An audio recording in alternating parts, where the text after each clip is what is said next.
Hello and welcome to this new series of webinars. And welcome to the Wacom Düsseldorf office. We are here in Germany in our beautiful library, and my name is Guido Möller. I'm the host today, and I'm very happy and excited to have Mateusz here. Hello everyone. Mateusz is a dear friend of Wacom and also a senior concept artist working for Ubisoft here in Germany. Yeah, that's correct. And we both, or actually, will guide you to the next hour or so. And Mateusz will explain a bit about his workflow and what he does, how he does it, which tools he's using. And we have plenty of times afterwards for your questions. So let's wait another minute or two.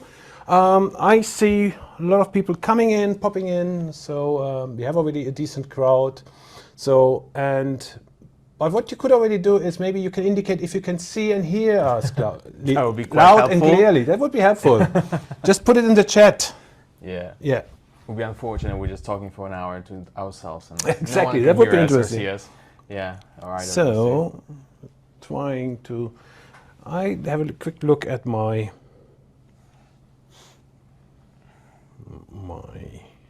Everyone just waiting for us to unmute. yeah, possibly.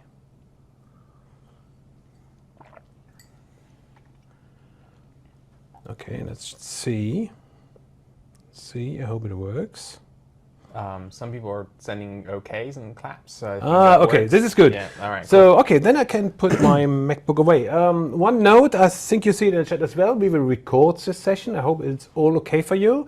And we will also share the link to the recording afterwards to the participants, but also we will share it on our social media channels. So, yeah. So let me put this away. Let's focus on our demo here. And yeah, let's start in a very casual way. Mateusz, how are you? How are you feeling today? Good.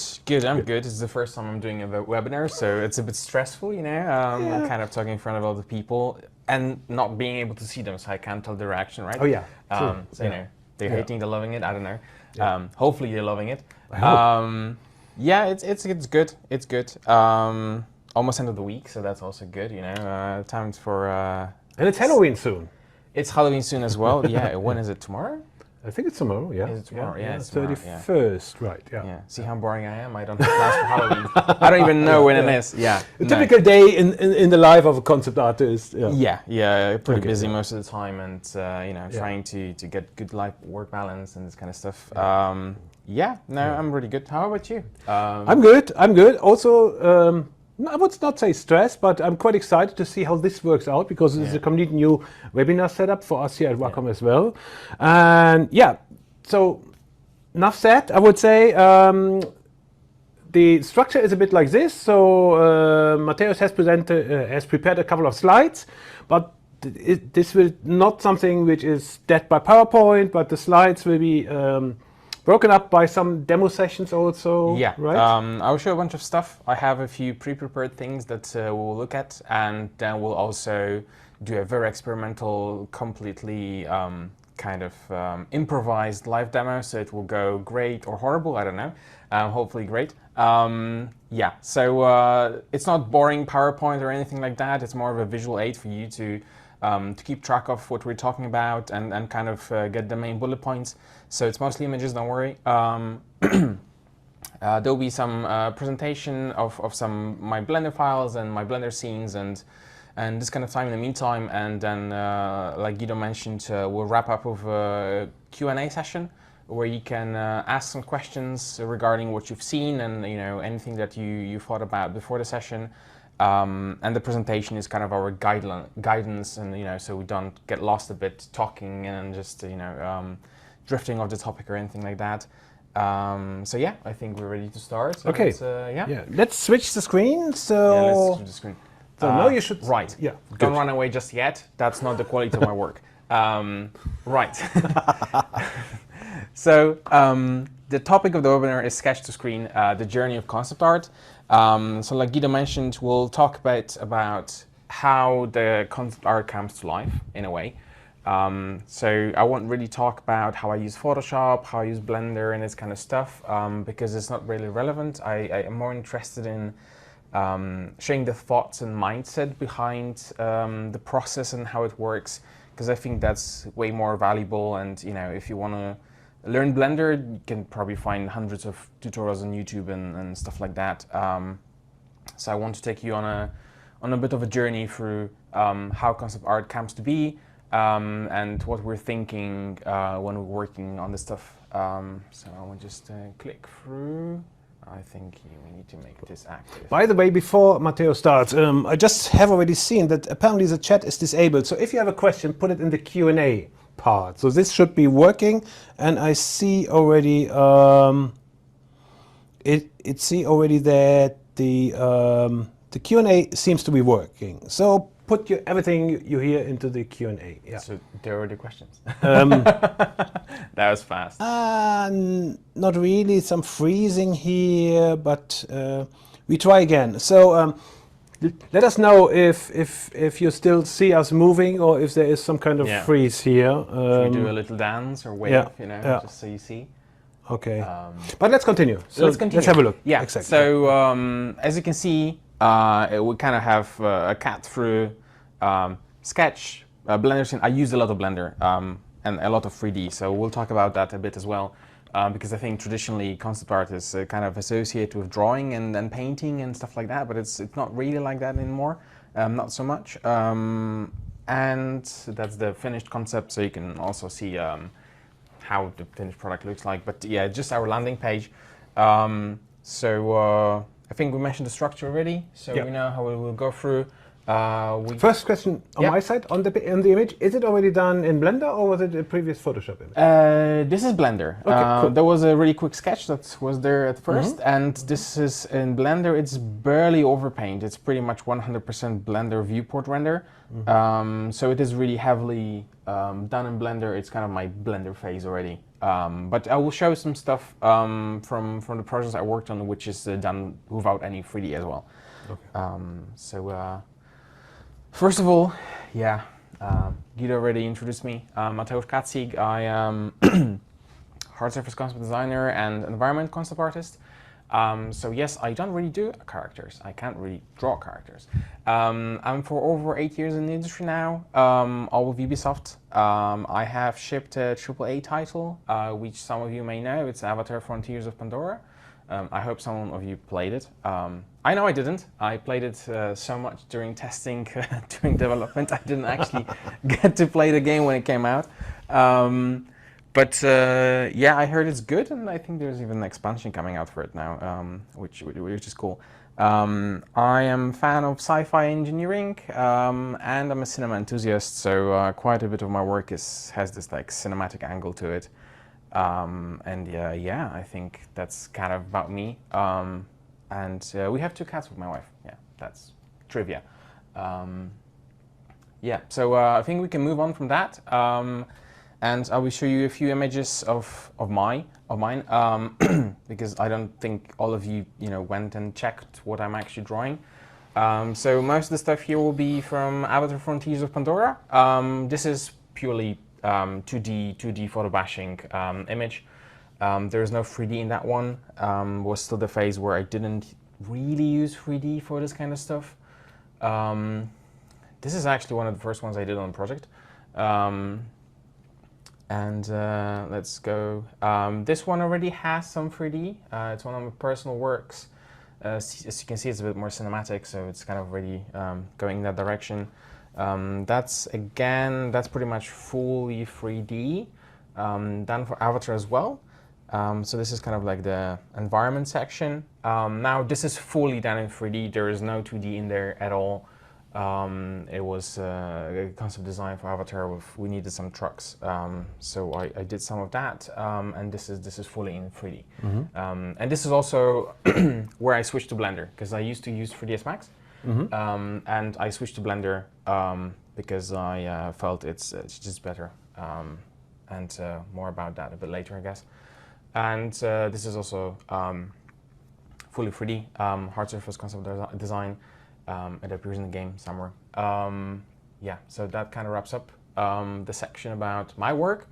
I hope the first sketch didn't discourage you, and that, you know, I actually know what I'm doing, or so I say. Yeah, like I mentioned some of this stuff already. The kind of workflow includes those tools that you can see on the screen. So for the research phase, it's Pinterest, Google, ShotDeck, and YouTube. I guess all of those are known. ShotDeck is an industry tool, which is some sort of, it's a sort of database with frames from hundreds and hundreds of films. And it has all the technical data, what kind of lenses are used, and this kind of stuff, so you can kind of reference the look that you would want to, or if you want to recreate it, you know what kind of cameras to use and this kind of stuff. Photoshop, everyone knows Photoshop, and the star of my workflow, Blender, which is taking over pretty much all the tasks from Photoshop at this point for me. Yeah, I think that would be it when it comes to the tools I use. Not much, as you can see, no ZBrush, no other stuff. I'm trying to keep it really concise, so I don't get distracted too much. Yeah, let me ask a quick question here. So you start on the 3D side. You started with 3D Studio Max in the early days, and then twist to Blender. Did you already start in Photoshop, or did you also experiment and play with some alternatives, Sketchbook, Painter, or whatever? No, it was Photoshop for me. Yeah. I did use Corel really briefly, but I didn't really like it. Mind you, that was 15 years ago now. So Photoshop also went a long way since then. I think I had a run-in with GIMP, but absolutely no. Okay. Yeah, for 3D I also had a run-up with SketchUp. Yeah. Because it was kind of like really easy, and you know, I actually know some people in the industry use it as well. It has its place.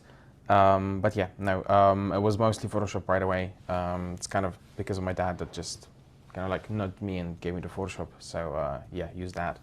So also, yeah, most popular tool at the time. And you work on Windows platform predominantly? Yeah, Windows. Okay. I'm not really familiar with Mac OS. So yeah, it's Windows all the way. Okay, yeah. Okay, then we can, the tools I use. Those I know. Yeah, those you know. You might know those, yeah. Just a really brief breakdown. I'm using, and I promise Wacom didn't make me put that in. I did it myself. I use the Intuos Pro in the office. We have a bit older stuff in the office, and there is the new Intuos Pro, which I use at home, which I really like. And while traveling, I'm using Moving, the 13-inch kind of display that you need to hook up to your PC. As you can see, they're three completely different devices, but I really like it is that the performance and the experience you get is really consistent. You know, I pick up a pen and I know how to use it right away, so I don't have to worry about that. I don't have to, you know, rewire or you know, rethink, switch to different device I'm using. They're really consistent. I think that's pretty cool. Have you always worked with Wacom products? No.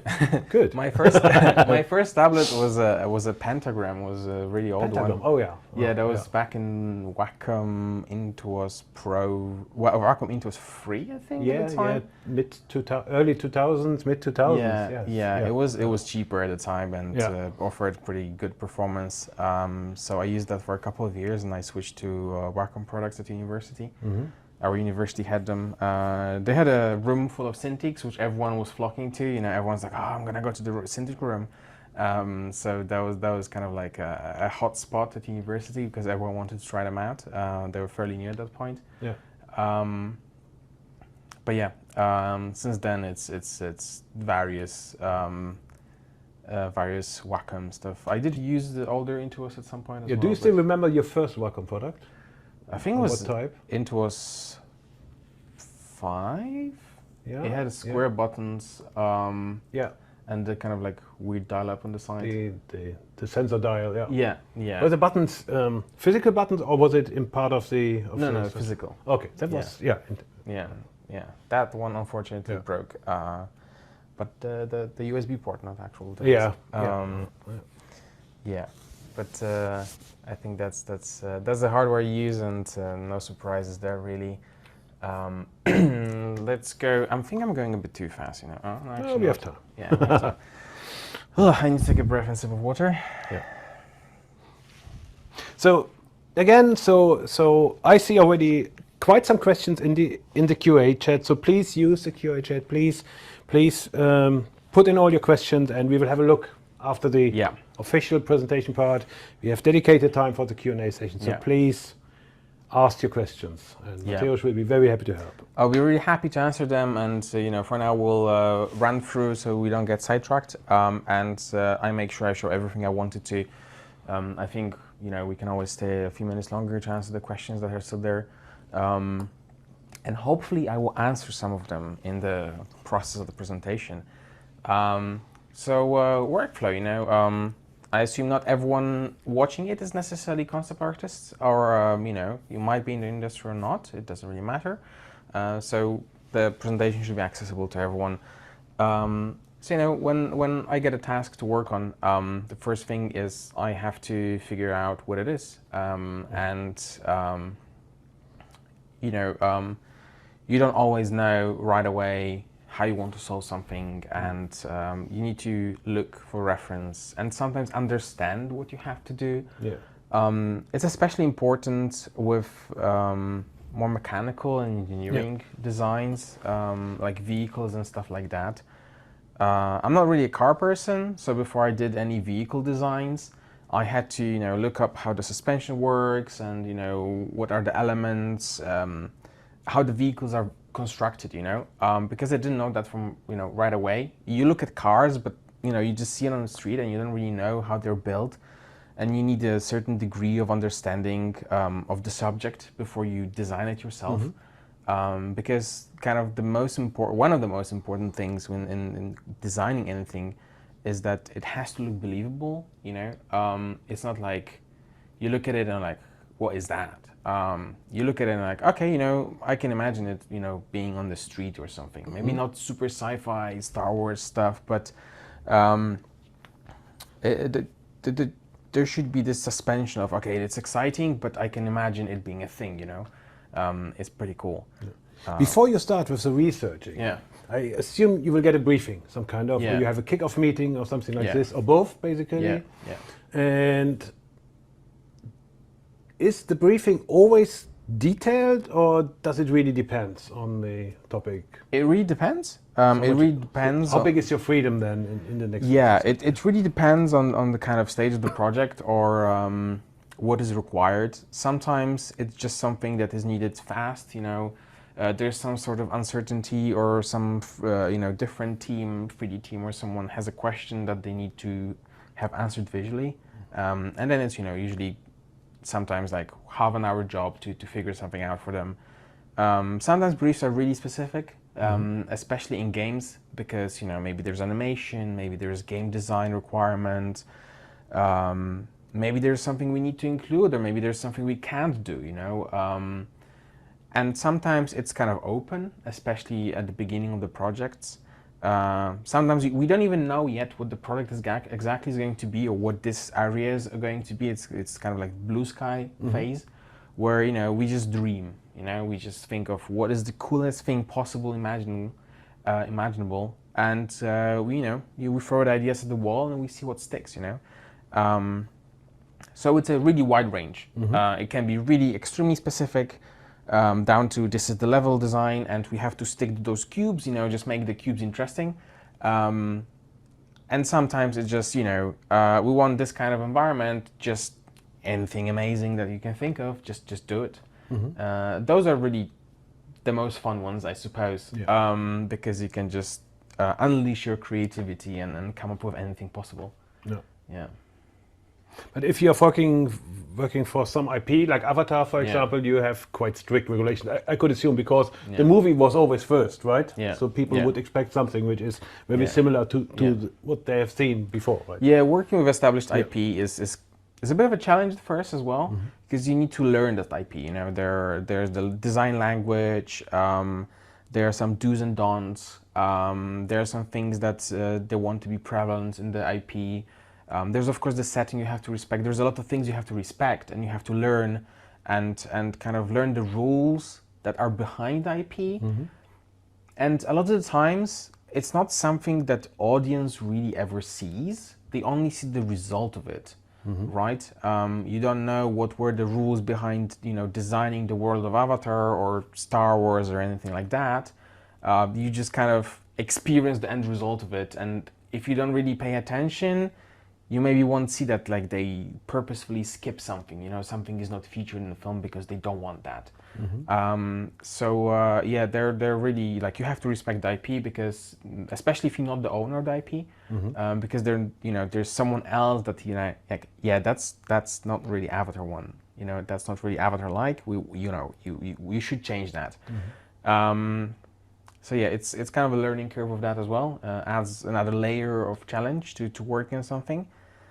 It's definitely easier when it's your own IP, because maybe you can decide to bend some rules or something like this, or change them altogether because you want something new. But yeah, it is something that is existing there. Yeah. Okay, cool. Thank you. Yeah. So I'll go back. Yeah. So we kind of talked about the research a bit. And research part can be longer, can be shorter. Sometimes you need to find out a bit more, sometimes a bit less. Maybe you have an idea right away what you want to do. It's kind of a process where sometimes you can go down the rabbit hole of like, this is interesting, and then you go there, and then some, similar topic, and you're like, oh yeah, that's really cool, that's inspiring, and you look at this, and then you kind of have to digest it. You have to think about it. You have to process all of that, because it's kind of like information dump. With what you read, maybe like Wikipedia article. I do read Wikipedia about some stuff that I need to design, and photos, and maybe some schematics or something like this. So it's always quite a lot. yeah. And sometimes you search a bit weirder stuff as well. We have this joke in concept art community that we're all on watch lists for what we're searching in Google. Because, for Avatar, for Resistance, we're looking at, pipe bombs and this kind of stuff. Yeah. So when you Google that, or like some explosives, then yeah, you're definitely on an FBI watch list at this point. So yeah, it's always funny. What was your risky search of the day? Yeah. And yeah, you then move on to the sketch and ideation, which I think is kind of the most important part. It's where you quickly kind of think of the ideas, what it could be. You essentially, the thing is, what people see as a result of our work as concept artists is images. But our work is not really doing the images. It's solving the problem that we were presented with in a visual way. So it's not really about creating a pretty image or anything like that. Yeah. It's really about, we have a specific problem and we have to solve it, and this stage is usually in Photoshop, at least for me. Sometimes I do directly in Blender, but it kind of depends. You have to pick your fights. 3D is great because it gives you a lot of freedom, and you kind of more resistant to changes and stuff like that. But there's usually a bit of a build-up time before you can actually use it. So just drawing it is faster. Yeah. And then you roughly defined what you want to do. You iterate it. Maybe you agree with the art director. Okay, this is the direction we want to go in. And then you start defining the key elements that you can lock down pretty early because they really influence the image. Yeah. But also you don't really want to change that later on. Quick question in between. When you go from research, you go directly into sketch, but also, do you also work with some kind of mood boards or before to get your first rough ideas in a visual way before putting it into a sketch? I do work with mood boards, kind of project-wide, when we trying to figure something out, or for my personal work. When I have something bigger, maybe coherent set of concepts or something like this, then I have a mood board. Most of the time, I don't really build mood boards. I know it's kind of really hammered into everyone learning concept, like you have to build mood boards. Sometimes they're not really needed, in a sense that you just have a folder with images you saved out during your research, and that's sometimes enough. Like assembling it as a mood board is an extra step you don't necessarily want to spend time on, especially if you don't expect you have to pass it on to someone. You just have a folder of references and you just use that. Okay. But I know some people build like really complicated mood boards, and that's also, you know, just different way of working, and something else works for someone else. I work this way, but other people work differently, and I think it's fine, you know, whatever approach works. Whatever works for you is great. You know? Like, it doesn't really matter as long as you get the job done. Cool, thank you. Yeah, no worries. So yeah, composition, design, color scheme, you know, maybe you want some specific mood or something like this, but or you know, you figure out the composition, especially for environments. You have to figure out what you want to do, and you want to agree with the art director or someone else really early on what that should be, because changing it later is just painful. You know, you have to rework a lot of the stuff, and you start moving elements, and it turns out it doesn't really work. You know, this needs changing, that needs changing. So those are the kind of key elements that you want to have there. Even if, you know, design, like let's say you have to have some building or some mechanical stuff or some, I don't know, alien plant, you want to have some sort of placeholder there that indicates there will be something I will figure out later, but you kind of agree it's there, because designing something really new is kind of almost a separate step. So often you would just kind of like block in what you want there to be, and then you will come back to it later. You know, it's kind of the later stage, which I will also talk a bit about, specifically designing things. And after you have those elements locked in, like composition, design, color scheme, the mood, you know, whether it's, you know, sunny, happy, field with flowers and butterflies, or you want like gloomy horror kind of mood, you know, whatever you want it to be, you kind of get that early on to get the right feeling of the image. And only then you move on with the next steps. And after you have all those things in, it's mostly refining. It's kind of just, you know, making it prettier and refining it, at least to the stage that it's a production concept. So a lot of the times things you see on ArtStation are way more polished than things we use in production. Because sometimes there's just no need to make something pretty. It can be a really bad, you know, almost napkin sketch sometimes, because it does the job. And for production stuff as well, you know, we sometimes have the stage where we want to inspire the team, and we do make those really like polished images. Then, you know, it's like a shot from a film or from a game, and everyone gets excited. But then sometimes you don't need that, right? You just need to do the necessary minimum to inform the person that works on the thing you designed. But you don't have to make it pretty, because, you know, it costs time, which means it costs money.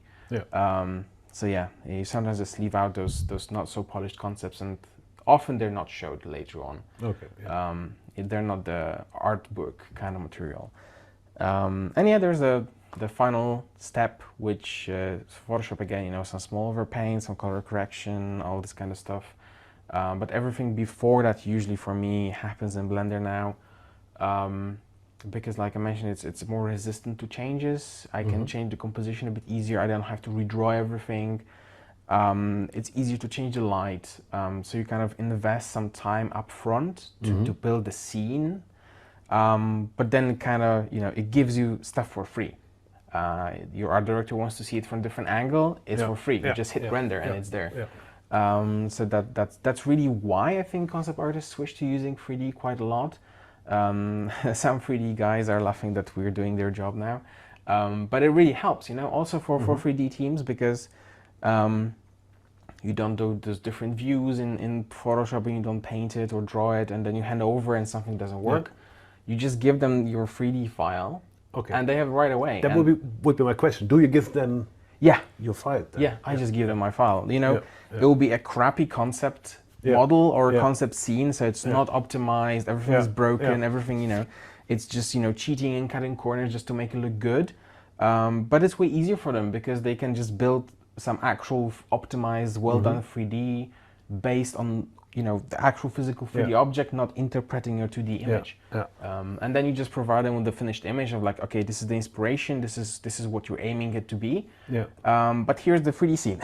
And then, you know, sometimes even early on, you know, testing how it feels in the engine and stuff Yeah. like that. Yeah. They sometimes just like put directly your stuff, just decimate it, so they like reduce geometry, Yeah. crunch the geometry a lot, so it doesn't slow down everything, and they just put it in and they check if it works. Because you know, it's kind of a pitfall of concept. Sometimes you can make some really cool stuff in the image, but when you put in the game, you put in the engine, and you run around it, it suddenly doesn't feel right. You know, the perception of scale, the perception of size of the space, it changes. So concept is really rarely, I would say, what ends up being in the game one-to-one, because there are certain adjustments made to it that are necessary for it to work in the game.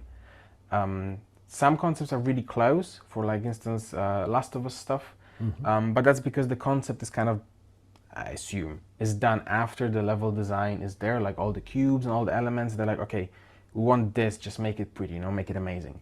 But yeah, often the concept will be more of a loose inspiration. No one will be aiming to build the one-to-one, because sometimes it just won't work, and that's okay. So that's kind of the workflow. It's mostly Blender, it's mostly 3D.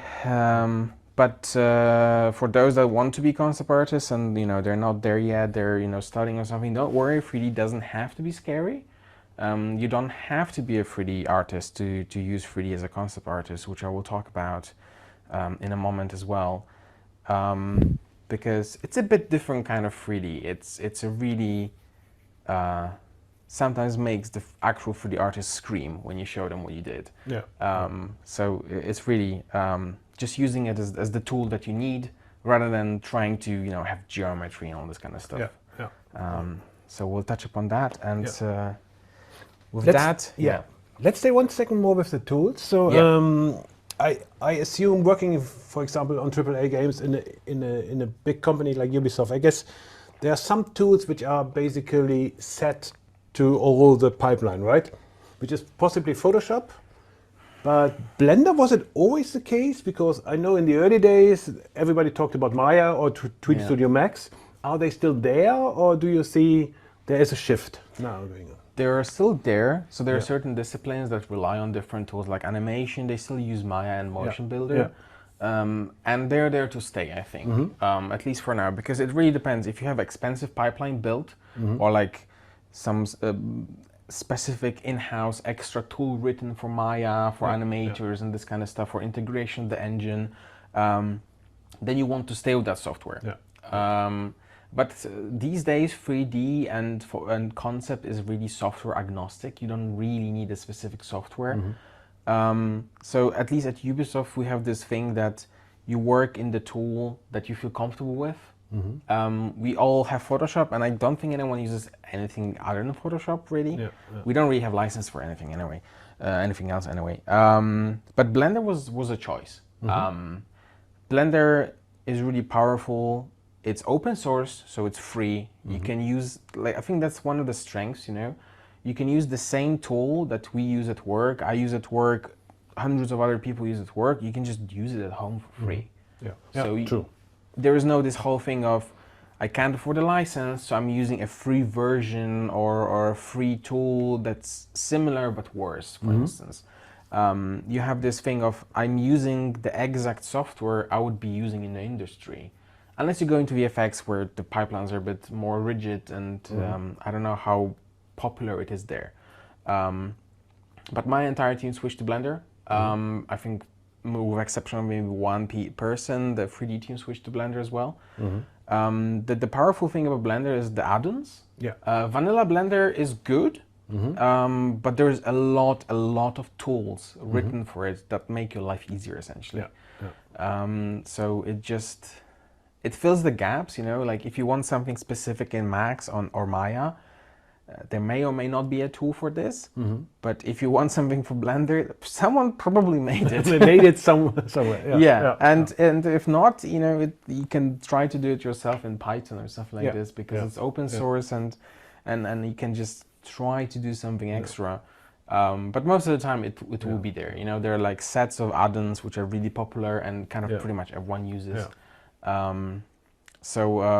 yeah, I once it's- heard from a guy who searched for a plugin yeah. for Blender, and he asked ChatGPT to do Yeah. it, and it apparently worked to some extent. Yeah, it does Yeah, work. yeah, I know it works to a degree. If it's Yeah. something simple, Yeah. you can probably ask ChatGPT to write you a Yeah. script or write you the add-on for it. Yeah. But yeah, there are some more robust add-ons which, of course, you wouldn't be able to Yeah. replicate without the Yeah. knowledge. But generally, it's probably out there already, Yeah. and they're not really expensive, those add-ons as well. Yeah. So if you're already working with it and you need that, then you can probably afford that. Okay. most of the So time. those plugins are partly commercialized then. Yeah, yeah. Okay. There are like multiple markets where you can Mhm. buy them. I think it's Blender Market now. It's Yeah. called something else. Yeah. But yeah, you can just buy them. Some of them are free. Some Yeah. of them are just on the Blender website. You can get some of the add-ons. I think they call them extensions now. But yeah, like you can really customize this tool to do what you need it to do and the way you like. Yeah. Like no one tells you how to work with it. Yeah. And I think that's the power of it, and Okay. that's why I enjoy it as well, because I can just make sure it works for me. Okay. Cool. Yeah. Okay. Thank you. So. Yeah. And let's go to design process. So I'll talk a bit about each point, and after that I will show you some example for it. So we're talking about the general workflow for environments, for design and stuff like that. Now I want to specifically focus on design, which is not your composition, it's not your color choice, it's specifically some sort of physical object that you need to design for your concept. Vehicle, spaceship, I don't know, tree, plant, building, you name it. Anything, even like this keyboard is designed by someone, right? So anything you need specific design for, I think this process applies, and this is the process that I use personally. So first, the most important thing is identify what it really is. What's the core function of something? Like for instance, what's the core function of a car? Yeah. If it's a car, if it's a oh my god, how is a PKW? Persönliche Wagen. Yeah. Sedan. Sedan, yeah, like car. A car, yeah. Not a cargo, not a truck, a car. Yeah. The primary function of it is to transport people. Yeah. From point A to B. So it has to have wheels, and you need to be able to steer it, and it needs to fit people. Those are the primary things, primary functions of this car. The primary function of a TV screen is display the image. Yeah. So when you're designing it, you need to have a display. You need to have a big display.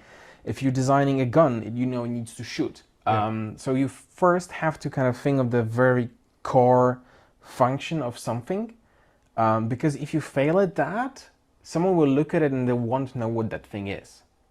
We kind of have this as humans, ability to really quickly understand what we're looking at, and with a lot of the objects around us, it's really accidental in a sense that no one designs them to telegraph that function. They just do because that's their function. They're designed around the function that they should have.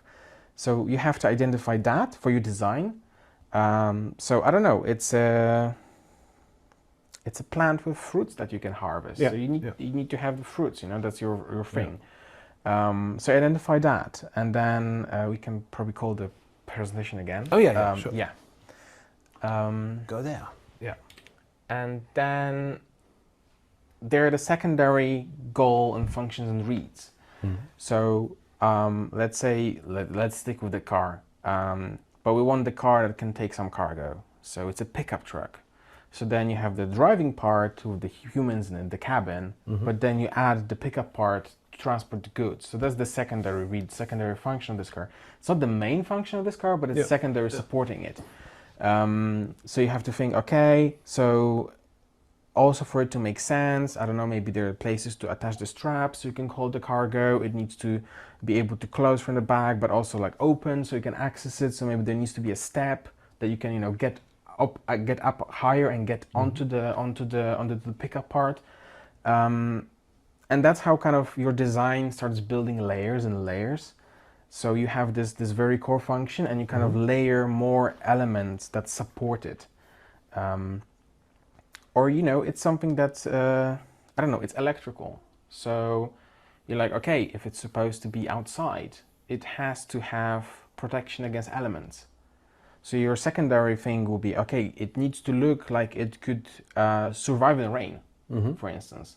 And this is kind of like giving you clues, what you can add, what you can think of, and how to make it cool. Sometimes maybe you can twist it a bit to give it an interesting twist as well.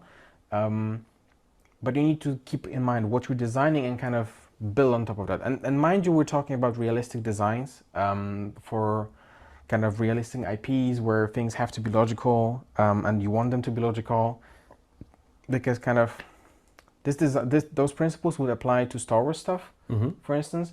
But in Star Wars, kind of like the ship flies, don't really question it. So you don't have to think of like how the engine works, you know, if it has intake for the air to cool down. It's just a spaceship with an engine and it flies fast. So you can kind of ignore that. There's more of a cool factor there than actual like thinking about the design. So you don't forget the cool factor. You should make sure it's cool as well, which we kind of will be there in a second. Because most spaceships have wings, which is they don't really need them. Exactly. I mean, for In steering, space, but if you look at the International Space Station or anything, it has the thrusters on the side. It doesn't really need wings. But it looks cool. It looks cool. It looks cool. Yeah. I mean, Space Shuttle had wings, but that's because it could fly in the atmosphere. And the thing is, like, you think of your primary function, you think of your secondary function, and then you iterate. You have to, you know, your first idea is probably not going to be the greatest idea. It will be probably cool and kind of there, but if you start thinking about it and looking at what you did so far, you will probably be able to come up with something way cooler. And I think we need to hurry up a bit. Yeah, we have time. So, so that's I kind of talked about it already. What secondary features are supporting a design? So that was the pickup part, the step to get higher up. You know, you kind of build up. And you keep iterating and you keep figuring out how can I make it better? How can you make it better? You show it to someone else. Do they understand what it is? Does it make sense for you? You know, show it to someone that haven't seen this design before, because they will be able to kind of test it for you whether it makes sense or not. And then when you kind of iterated over that, you kind of make the sanity check. Does it serve the initial purpose it was supposed to be? For instance, if it's a gameplay element, does it support the interaction the player has to have with it? Does it, you know, like, I think the easiest example is the exploding barrel in the game. It's red, you know, when you shoot it, it explodes. So if it's supposed to do something, you should be able to look at the thing and be like, okay, this is doing that. I don't know, those crates are going to give me ammo, or this vault, when I open it, it will be difficult to open it because visually it tells you it has a thick door, maybe some bars, or like a keypad, or, you know, you make it, you have to visually kind of inform someone looking at it. It will be difficult to open, but it might be very worth it.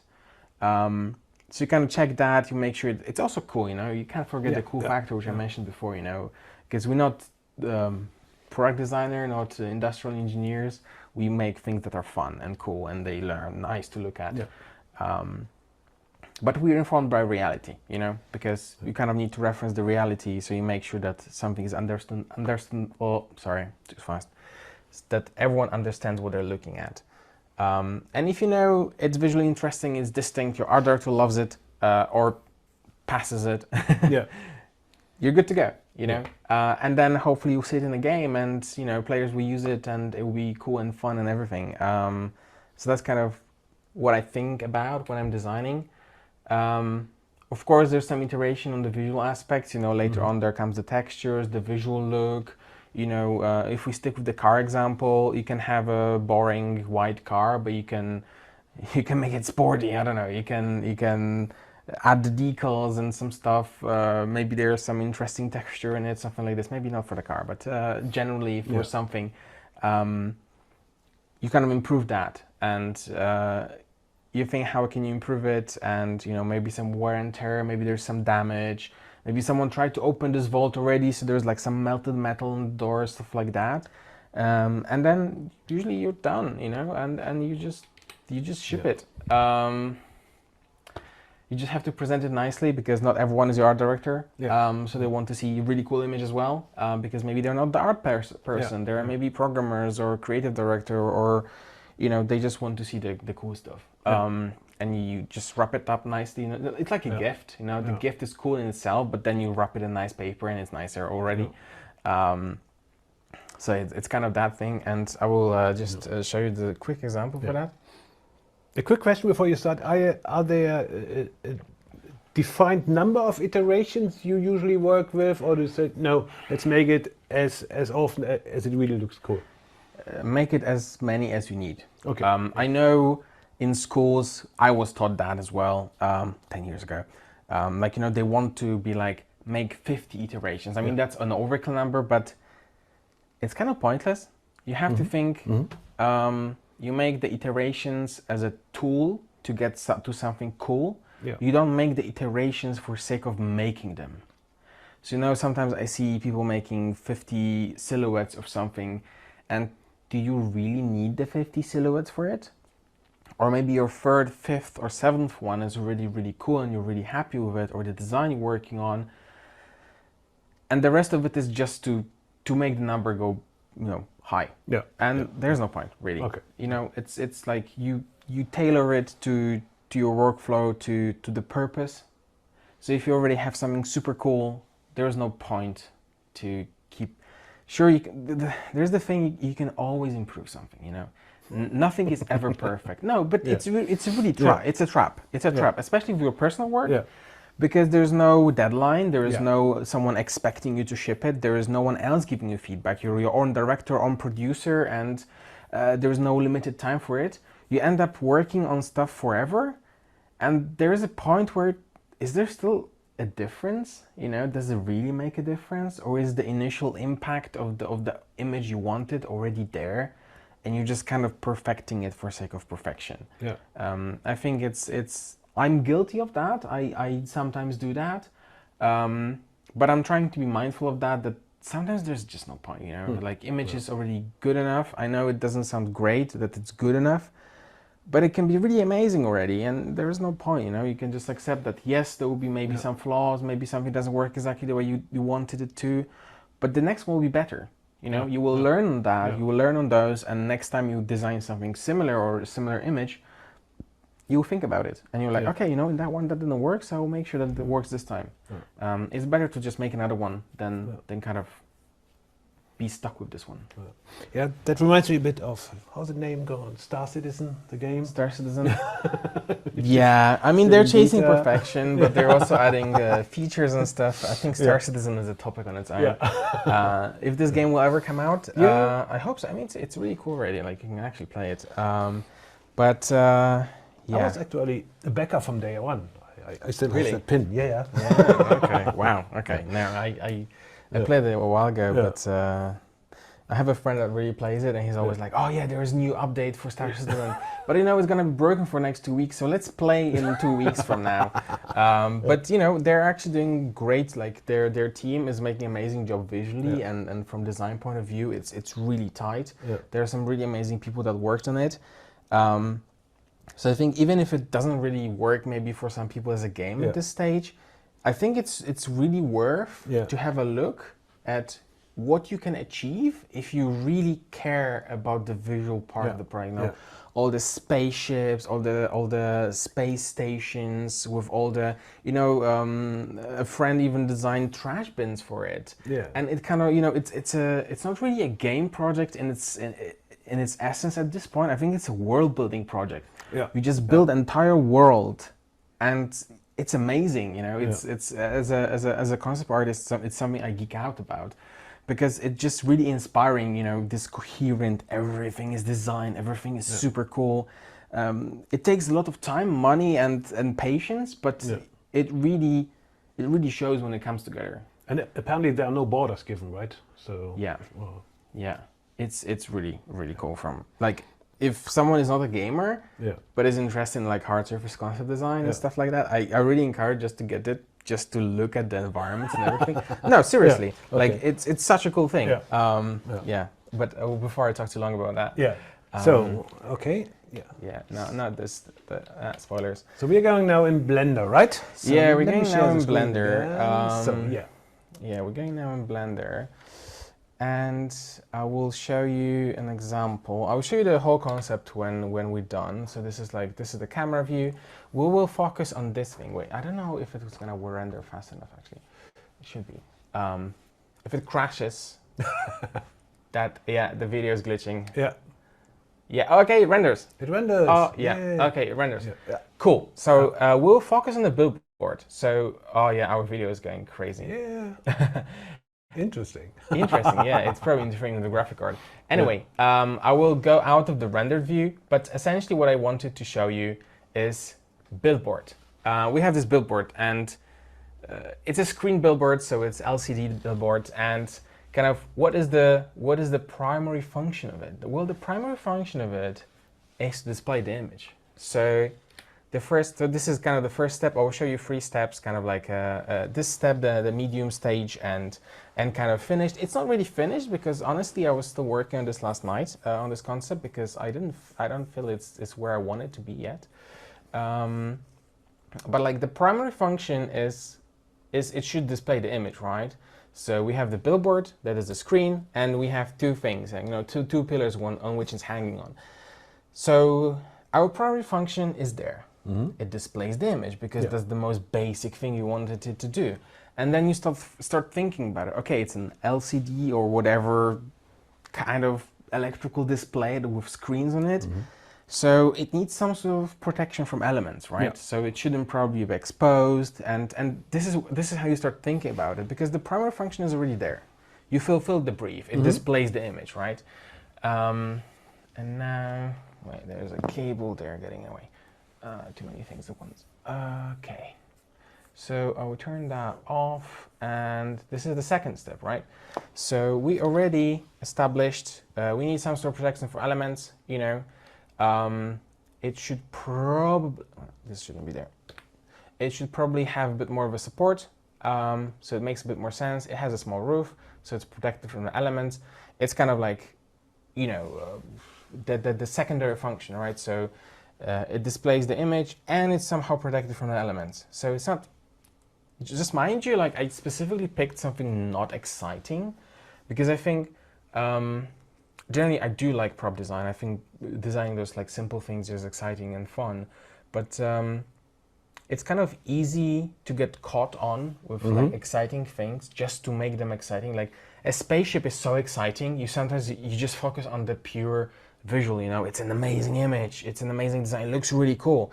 But if you start looking at it a bit too long, it starts to break. And this is the point when you're like, okay, I kind of hid the lacking of design behind cool stuff because I just put a lot of details and stuff like that, and it doesn't really work, but it looks cool. So I specifically picked something not exciting, like I know billboard is billboard, right? But there we go. There's the function. But then, for the game, see, like for this view, probably it already kind of works, right? It's there, it has a roof, composition wise didn't really change anything or much. It added some shadowing and stuff like that, but it's there, right? But you're working on a game, so sure, from the camera it works, but the player will get behind it, and you have to think, okay, if the player gets behind it, we have to show something, right? It's kind of a difficult thing, maybe not difficult, it's a challenge in games that you don't really have in film, because in film everything works in a specific frame, in a specific shot.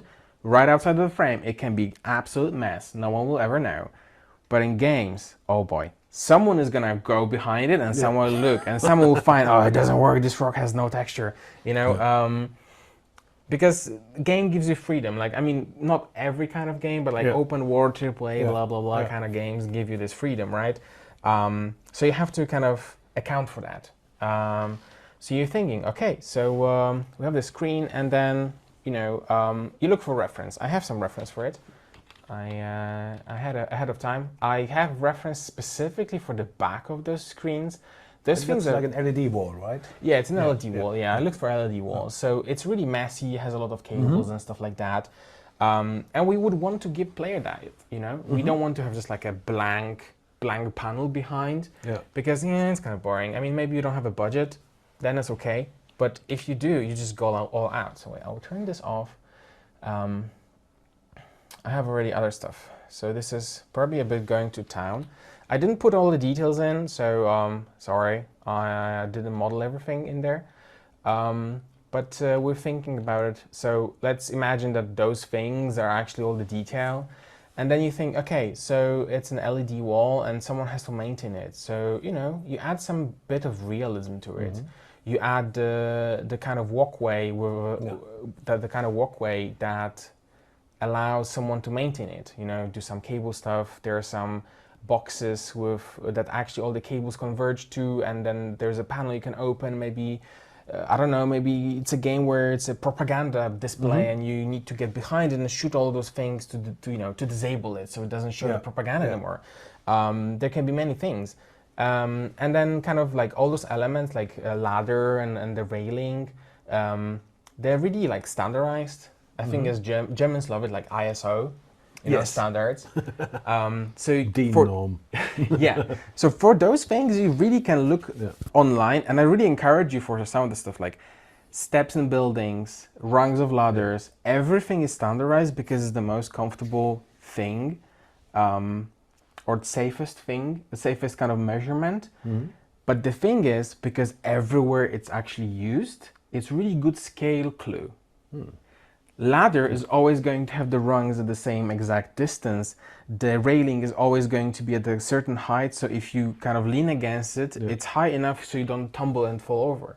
And in concept design, when sometimes, especially when you're designing something really, really big, it's really easy way to just add railings or ladders or this kind of stuff, which you kind of, as a human being, even if you don't do any design, you know how big those things are, because sometimes you can't have a human in there, so you need to indicate with other things, and those are the easiest things. You know, stairs, everyone knows how big stairs are, you know, how the steps are, you know, all this kind of stuff.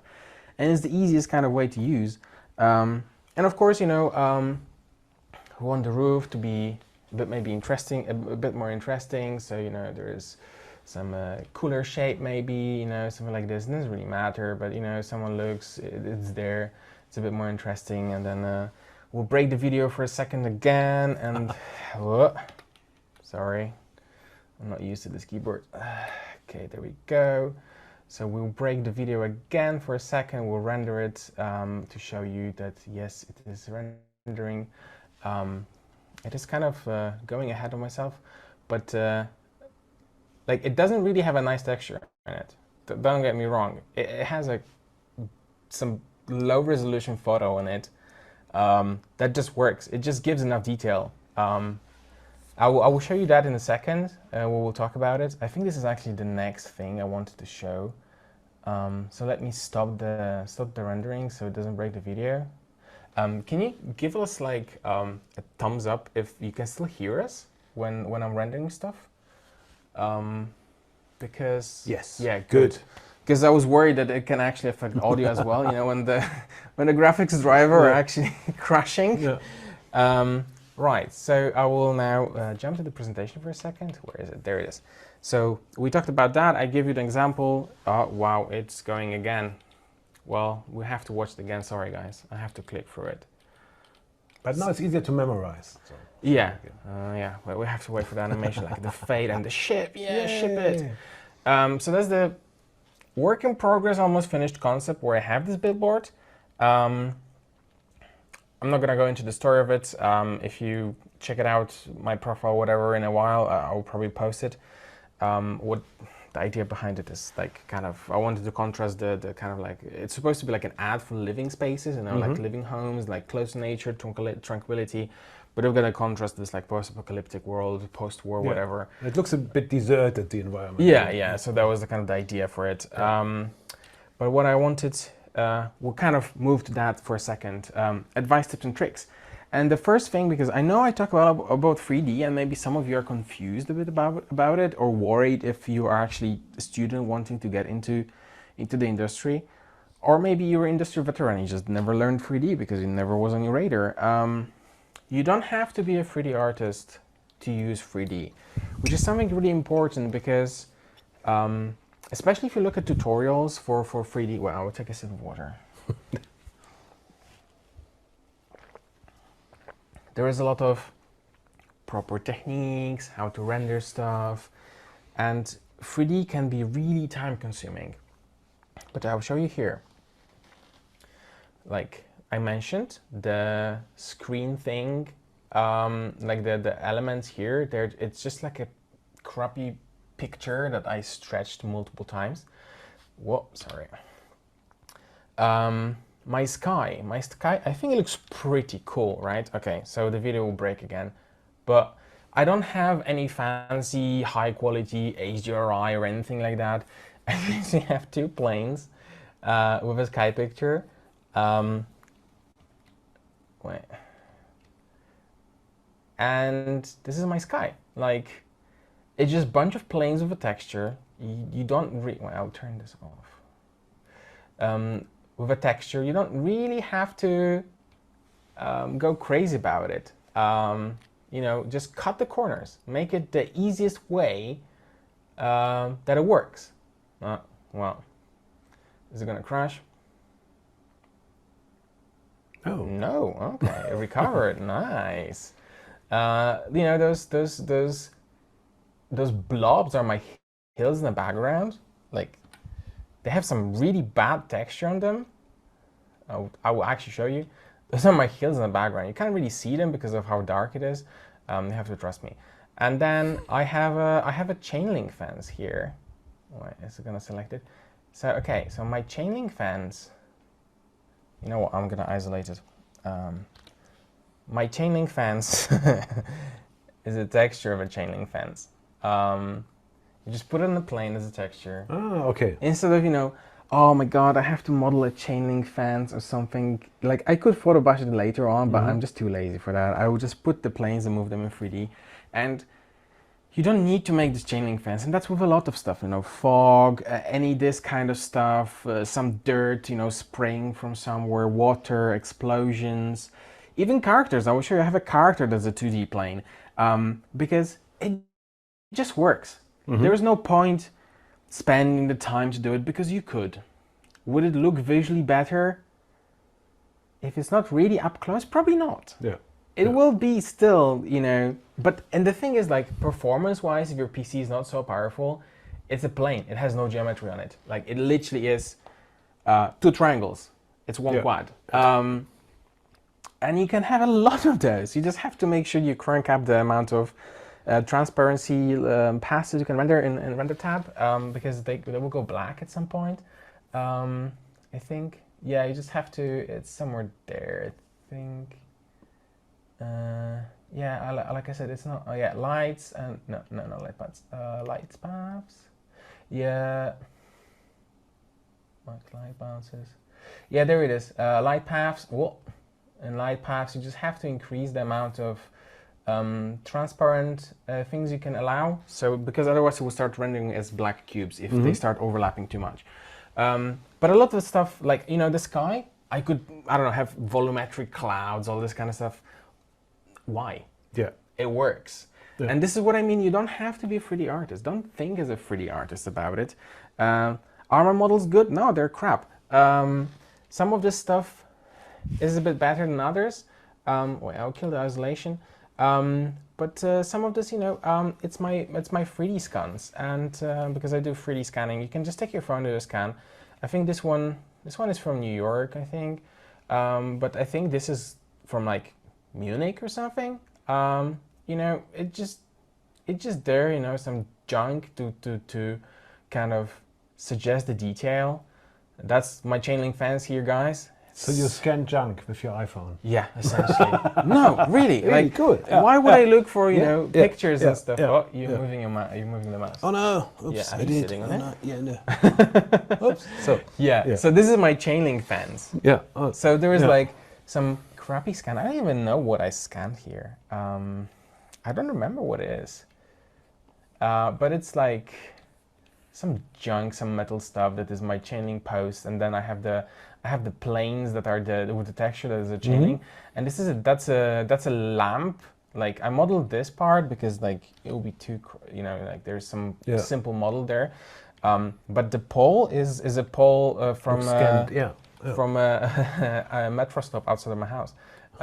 So you know, you can just use the old tools you have. Don't worry about it. Don't try to be a 3D artist because you don't have to. And that's what I mean. Like 3D shouldn't be scary. It is scary because it feels like, oh my god, I have to learn so much. I have to learn how to model. You don't have to learn how to model. You know, if you can assemble a bunch of cubes, you're probably good to go. You know, you can already get some proportions in or start some stuff. But yeah, not to talk too much about it because I will. This is kind of like use every tool that helps you, but try not to overcomplicate. What I mean about it, it's good to use tools that help you out and that make things faster for you, like scanning the iPhone, you know, just iPhone app. But there is a point where you might, I need to learn ZBrush, I need to learn Clove 3D or Marvel Designer for clothes. And this is where you start jumping between 5 or 6 softwares. Don't do that. Like, you probably don't need it. Like, Blender has some sculpting in it. It's not ZBrush, but for concept purposes, it's probably enough. You know, I don't really use ZBrush pretty much at all because I think there's benefit of having everything in one software. You know, some simple simulation, smoke or something. If you don't want to use a plane with a fog on it, which I really recommend, you can just do something in Blender. You know. Cut the corners, you know, like I say, you're a master illusionist, like the chain link fence. I'm sorry, I'm gonna bring that as an example a few more times. It looks like a fence, it looks like a span, like you can barely see it in this concept, but you know, if it was a daylight situation, it would also work, trust me. And you're like, oh my god, he did this chain link fence, or he found some photos and masked it out or something. I'm like, no, just a bunch of planes copied around as long as they look good. I will even show you this one. Sorry, there is a lot going on the screen, but what I want to show you... That was a title image, right? That was a title image, yeah. I don't know if you remember the character in the title image. No. No, you probably don't. Oh. The character is a 2D plane. Ah, okay. Because it's a silhouette. Oh, yes. It's just a picture that I cropped out, I changed some stuff. And in this lighting scenario, which I have, I didn't need it to be more detailed. I didn't need the light. I can maybe paint in the light if I needed to. But, you know, I could go like, oh, I need to pose the character, you know, I need to do this and that. And that would take me 3 hours because that's usually a painful process. But I didn't need that. But it casts a shadow. It casts a shadow, yeah, because it's an alpha plane, right? Ah, okay, yeah. It's an alpha plane, okay. So it will cast a shadow. It will just not get light and shadow on itself because it's flat. Okay. Also, if you look at the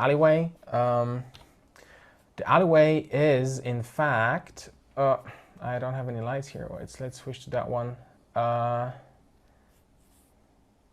Come on. No, it doesn't want. The alleyway is a picture I took in Hong Kong. Like it's an angle where you can't really tell. It just adds some detail and some kind of interesting pattern, color change and stuff. And I will bring up the concept. Wait, I'll open the folder. Guide will kill me, but I will do it. Wait, can I have yes, of course. Yeah. Sorry, guys. Bear with me. I will show you because I think it's worth showing. I think webinar. Which one is it? It's this one. So I will just show you. Yeah, there we go. Like the wall here. This is the picture from Hong Kong, and it's in an angle where you can't really tell what it is.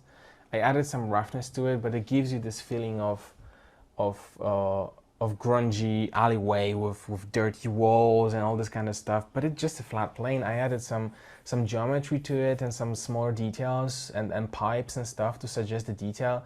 That's not really there. Now I see the character, yes. You see the character, yeah. Is it gonna zoom in? No, because it's not high resolution enough. But it's the character. It's a 2D plane. I could have spent 3 hours posing it. True. And it would probably look less natural. I just did it this way though. And I think that worked better. Wait, it's kind of awkward, but the mouse is on the floor. Okay. Right, there you go. I give it back to you. Cute.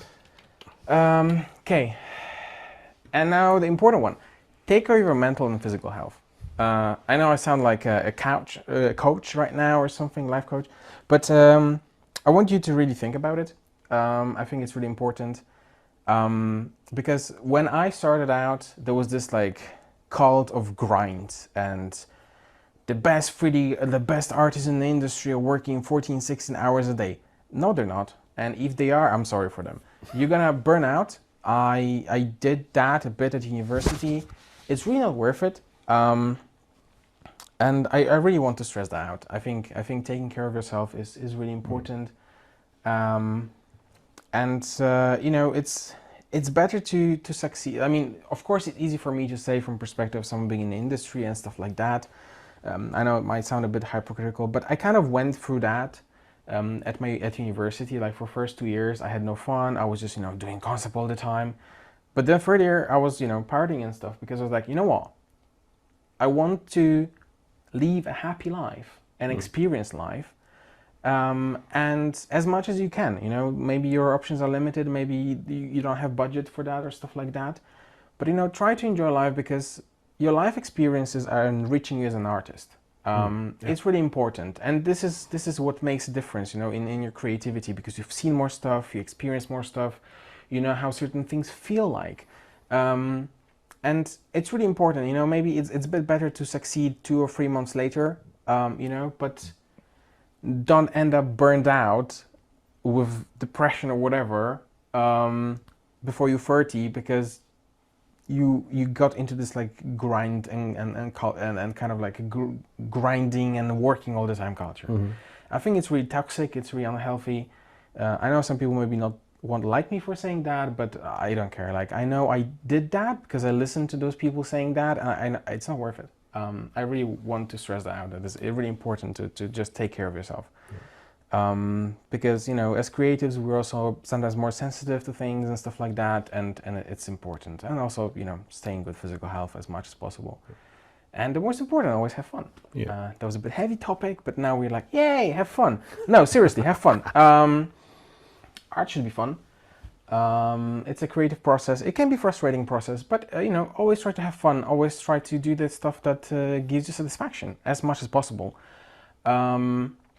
Work on things that are fun for you. Sure, maybe you chase some trend to get portfolio and get a job, you know, maybe there's something popular in the industry that will get you employed. But, you know, make sure to have some, you know, do something fun on the side, you know, to kind of not lose this passion and still want to do it, you know, so you wake up excited about what you will do that day. Yeah, this is kind of my my coach message. But I have a question here, talking about mental health, physical health, and also frustration. So I think as in many other jobs, sometimes you go in a certain direction and you notice that this will probably result in a dead end. And this usually turns into demotivation or something like this.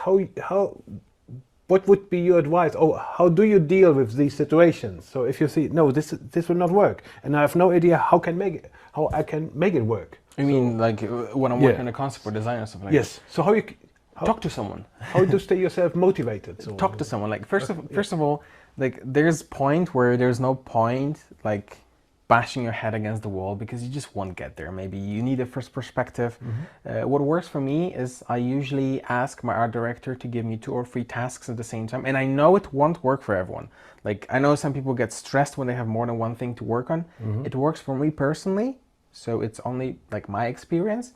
But if you're stuck, just talk to your art director, talk to your colleague. They're not gonna judge you for that. You know, everyone gets stuck every now and then.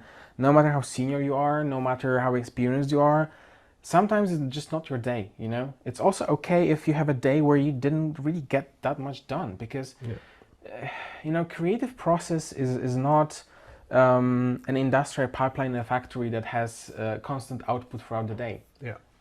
It's okay to have a slower day and, you know, to take the time to figure out what you want and you know, to take it slower or think about something else, because just giving to that frustration won't help, I think. So this is how I deal with that. I ask my art director, for instance, if I'm tired with something, like, can you give me another task, which is a bit different, and I will have fun. You know, some easy win. You know, give me something simple. I will do in half a day. I will get the dopamine, and you know, I can carry on. This kind of stuff. Yeah. So I think it's important to just be honest with yourself and. So motivation by distraction, right? So distracted from the key. Okay. Sometimes, because you know, sometimes what will motivate you is like, I know I will finish it soon, and you have this like survival moment when you're like, I'm gonna push for another 5 meters or half a day, and I will be done with it. Yeah. But you know, maybe you need something else. Maybe you need to work on something else. Maybe you need to get distracted by something, or maybe you just need help from your colleague. It doesn't have to be an artist, you know. It can be, you know, when I'm working on my personal stuff, I ask my friends that are not artists. I ask my wife.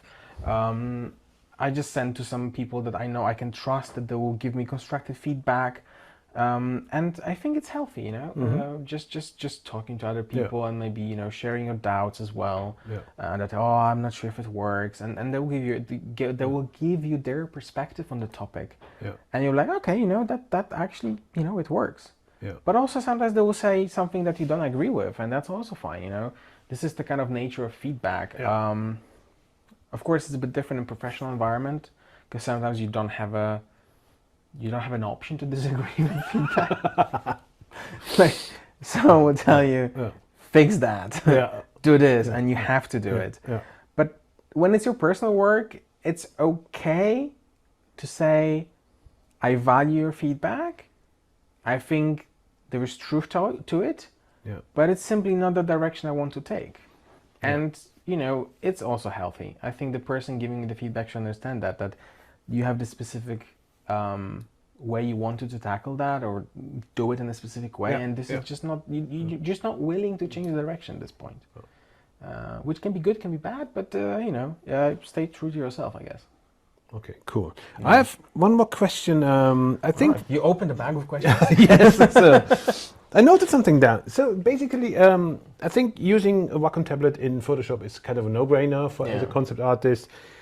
How about Blender as a 3D application? I know there are some tools in Blender, like the grease pencil, something like this, which are working very fine. But you're also modeling, right? Yeah. Do you use a tablet for modeling, or do you use keyboard, mouse, or whatever? Sometimes I use a mouse, but I try and I use a tablet as well. It's also partially the fact that I had some wrist problems, and kind of using a mouse strains it. And I have to have a specific setup on my mouse. I don't use middle mouse, but I have a click on the side to not strain this part of the hand. So it's kind of personal as well. But using a tablet is a different kind of motion. Yeah. And it honestly works. It even works better with moving. It's not an ad, I promise. Yeah. Because moving has touch, so I can zoom in, I can move around, I can rotate around with just fingers. You know, it's like an iPad and Procreate, I guess, but Procreate is 2D, not 3D. But you get the idea, right? Yeah. So I use both. I have a colleague at work that models exclusively with a tablet.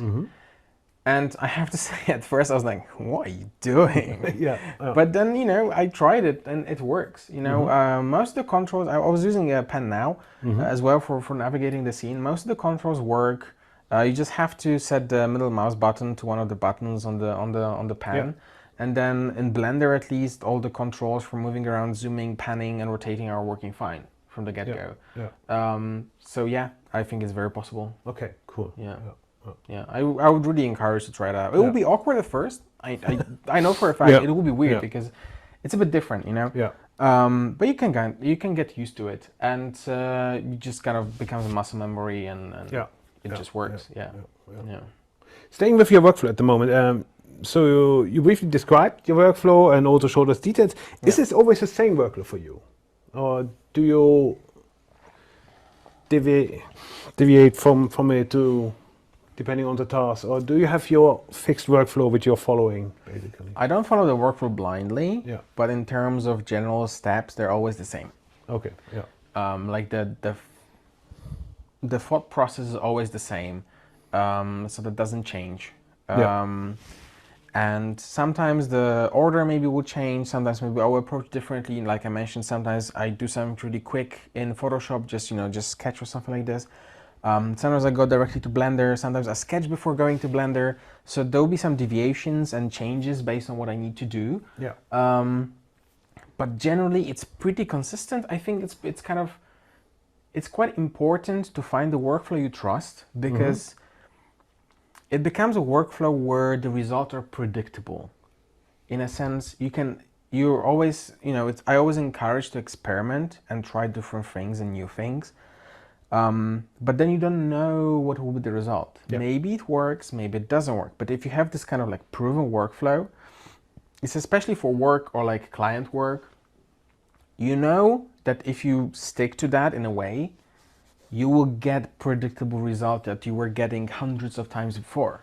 So it's kind of a safe route that, okay, I know I can deliver, I know more or less how long it will take unless something unexpected happens. So I think having your own workflow is quite important, because it's something that just works for you, and you know that this way you will achieve what you need to do. Yeah. Okay. Yeah. Cool. The results may vary, but it's consistently going to be professional quality work. Yeah. Yeah. Okay. Great. I would suggest let's have a look into the questions from the audience. Yeah, sure. And then we can, I don't know what it's, oh, wow. Yeah, okay. we have already. I want to do a live demo, but Yeah, we can do. We still can do, but I don't know how many questions we have. We have a couple of questions. Will you put them on screen? I can put them on the screen. Or you can read them, or whatever. Yeah. Let's see if we can put them on the big screen. Yeah. Why not? So, You guys have two wait, screens. I have to find my mouse. Yeah, let's start with Kuroket. Yes, this webinar will be recorded and we make it available somewhere after the webinar. Yes, we do.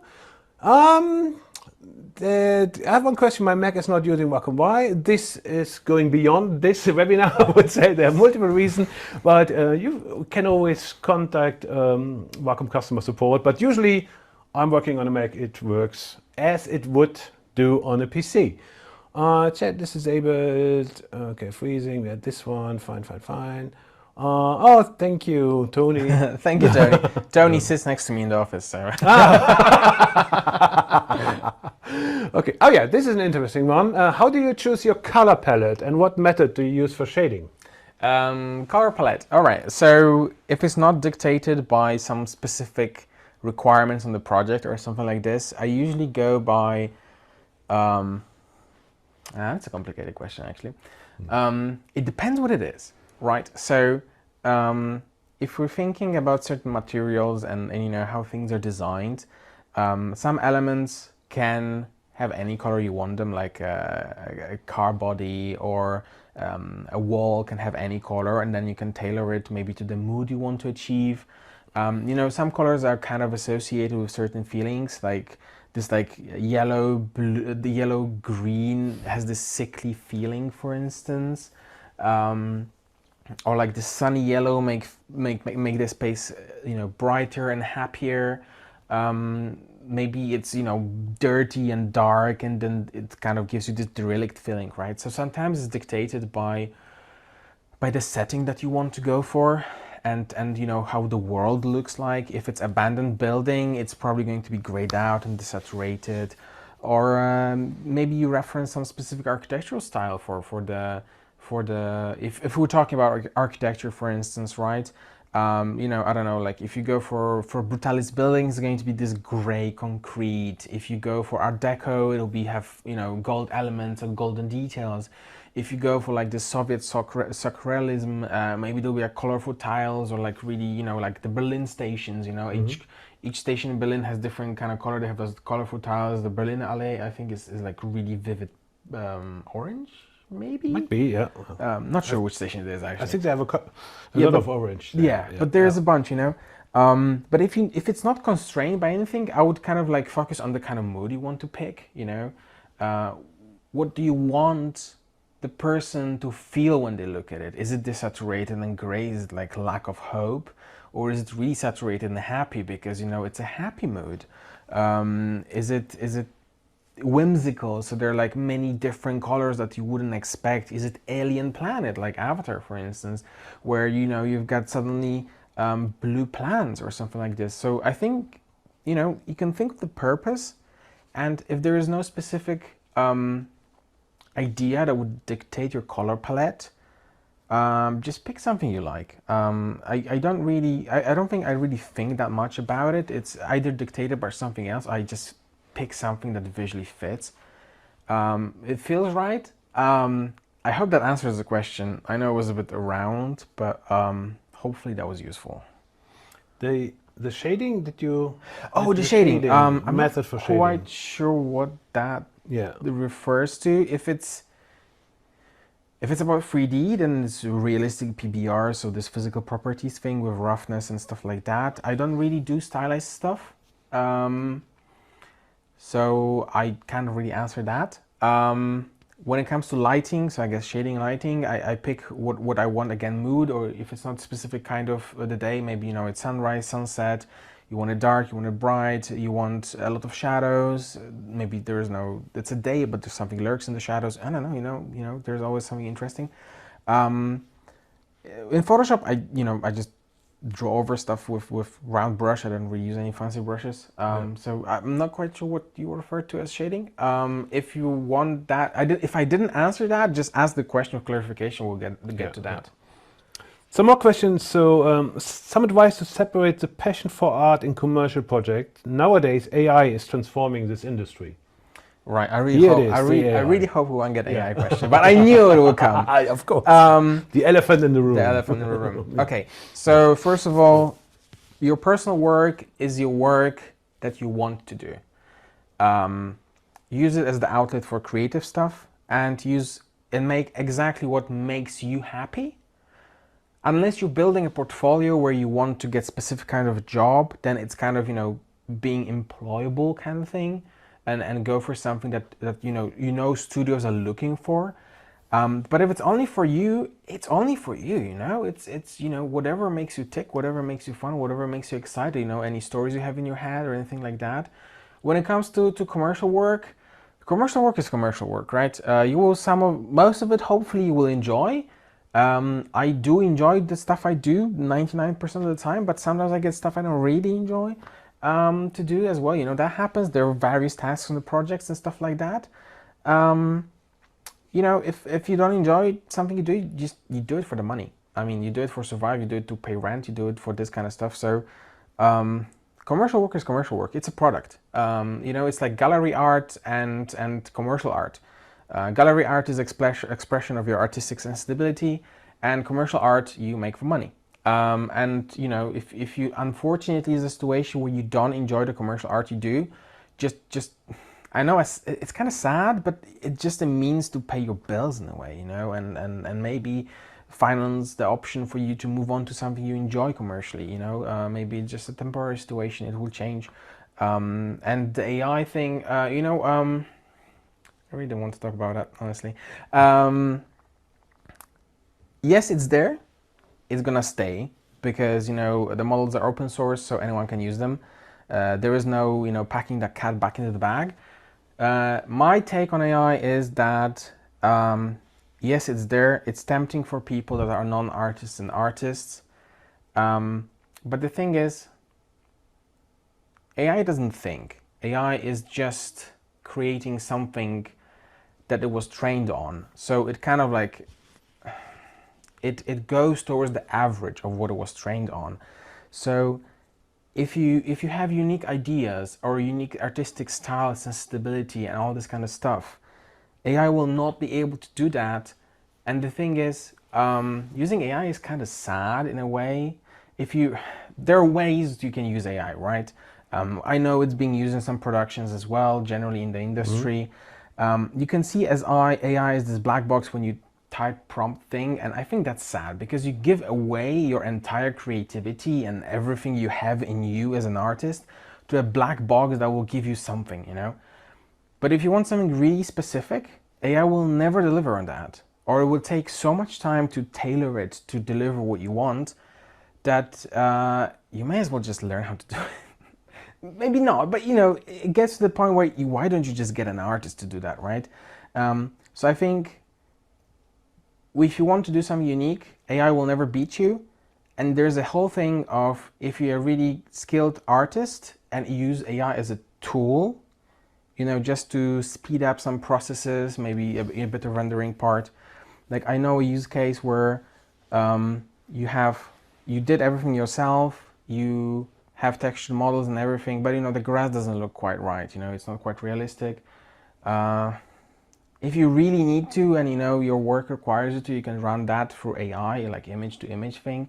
So it retains your artistic input and it just makes the grass look nicer. You know, it's I would that use I would compare to, you know, there was this plugin called Agfis for Photoshop a while back, where people were using over photobushed images to give it more brush strokey feel. It was like a filter thing. And I would then see AI something like this, you know, like just a tool for last touches, but you know, you retain your artistic integrity by, you know, this is your idea, you made everything, you planned everything, you composed everything, and it's just the last step to make, you know, make the work maybe a bit faster towards the very end. It sucks that AI is there, but this is an interesting one. Yeah. As someone aiming to become a concept artist in industry, do you think it's possible without explicitly doing 3D work? For example, is there still a place in the industry for 2D digital painting only concept artists? Sure, you just have to be fast. I mean, that sounds a bit harsh. I didn't mean that. No one makes you use 3D. 3D is a choice. So the thing is, as long as you can get job done in a timely manner, no one will care using just, you know, you just painting. You can just paint it. Like, it doesn't really matter. There is also, you know, you have to keep in mind that I do really specific kind of realistic, really heavy realism work. I don't think 3D is that prevalent when you're doing stylized stuff, for instance. So there's a whole thing, you can be a painter. I have a good friend that works at Massive, Yusuf. He's an amazing 2D artist, like he's really old school, like he can really draw and sketch to the point I could never. And you know, he can be faster than us doing 3D, you know. So the kind of thing is like, can you deliver the result in a timely manner? If yes, everyone will be happy and no one will question the way you did that. So I think, yeah, there's absolutely place for that, especially if it's not 100% realism, because with realism it's a bit, you know, it's a bit easier. Like there was a point where everyone was photo bashing to make it faster, and now everyone's using, I mean, not everyone, a lot of people are using 3D to make it faster. So, you know, the use of AI in the industry doesn't disregard people just painting. It just means that you have to maybe compensate for not using 3D in some sort of way. I hope that answers the question. Okay, cool. Then a question from Tony again about your research. Do you gather a lot of reference images or just go with what is in your head? Sometimes I go with what is in my head. So sometimes I'm pretty confident in what I want and what I want to achieve.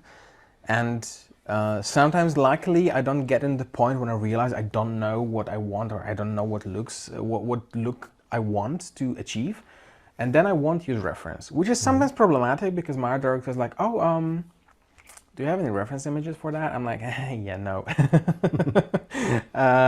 But I can look for you, you know, like reverse engineer it. Or a 3D artist is like, oh yeah, you know, they have like references used. I'm like, no. So that's maybe not great. You should probably at least look at what you're going to design. But I do sometimes go with what's in my head, especially if it's my comfort zone stuff, because if it's like an easy hard surface prop for realistic near future kind of stuff, I can probably just do it from the top of my head. But for instance, with the billboard I showed, I kind of knew how those LED walls look like behind from the back, but I wasn't sure. So I had to look at images and find something cool, you know, because they can look differently. If I tried to just, you know, do it from my head, it would probably not look so good and I would struggle. But the moment I actually checked how they normally look like, I can get, you know, inspired, borrow some details and like, okay, this is looking like this because of those reasons, and I can just use that. Okay, cool. Yeah. Actually, if we're doing Q&A. Yeah. Yes, Q&A. Oh yeah, but they can't see the presentation. Oh yeah. Nah, it's fine. Wait, very quickly. We can show that. Q&A. Yeah, I put a lot of effort into that, guys. No, I just swapped the texture, honestly. What brushes do you use? Yeah, what brushes do you use? No, please. Honestly, I'm using hard round Photoshop brush default one, and the airbrush one for fog, and I have one fog brush I use, and that's it. Okay. I don't really use brushes. I used to when I was more painting and a bit earlier. I used different brushes, things like Jamas brushes and stuff like that were floating online. These days it's just hard around, you know. I just go and like I kind of like almost cross-hatch things, and if you zoom out you can't really see that, and it's just the easiest way for me to do it. But there's Kate says, Mateusz absolutely loves the film atmosphere in your work. Thank you. Her question is, obviously studying perspective, composition, color, machinery, how things move, etc. are used subjects to a certain extent. Do you have any advice for when to get out and show work so you don't get lost in studying forever? I think you mentioned it already briefly, if you're too much fall into the detail trap. Yeah, so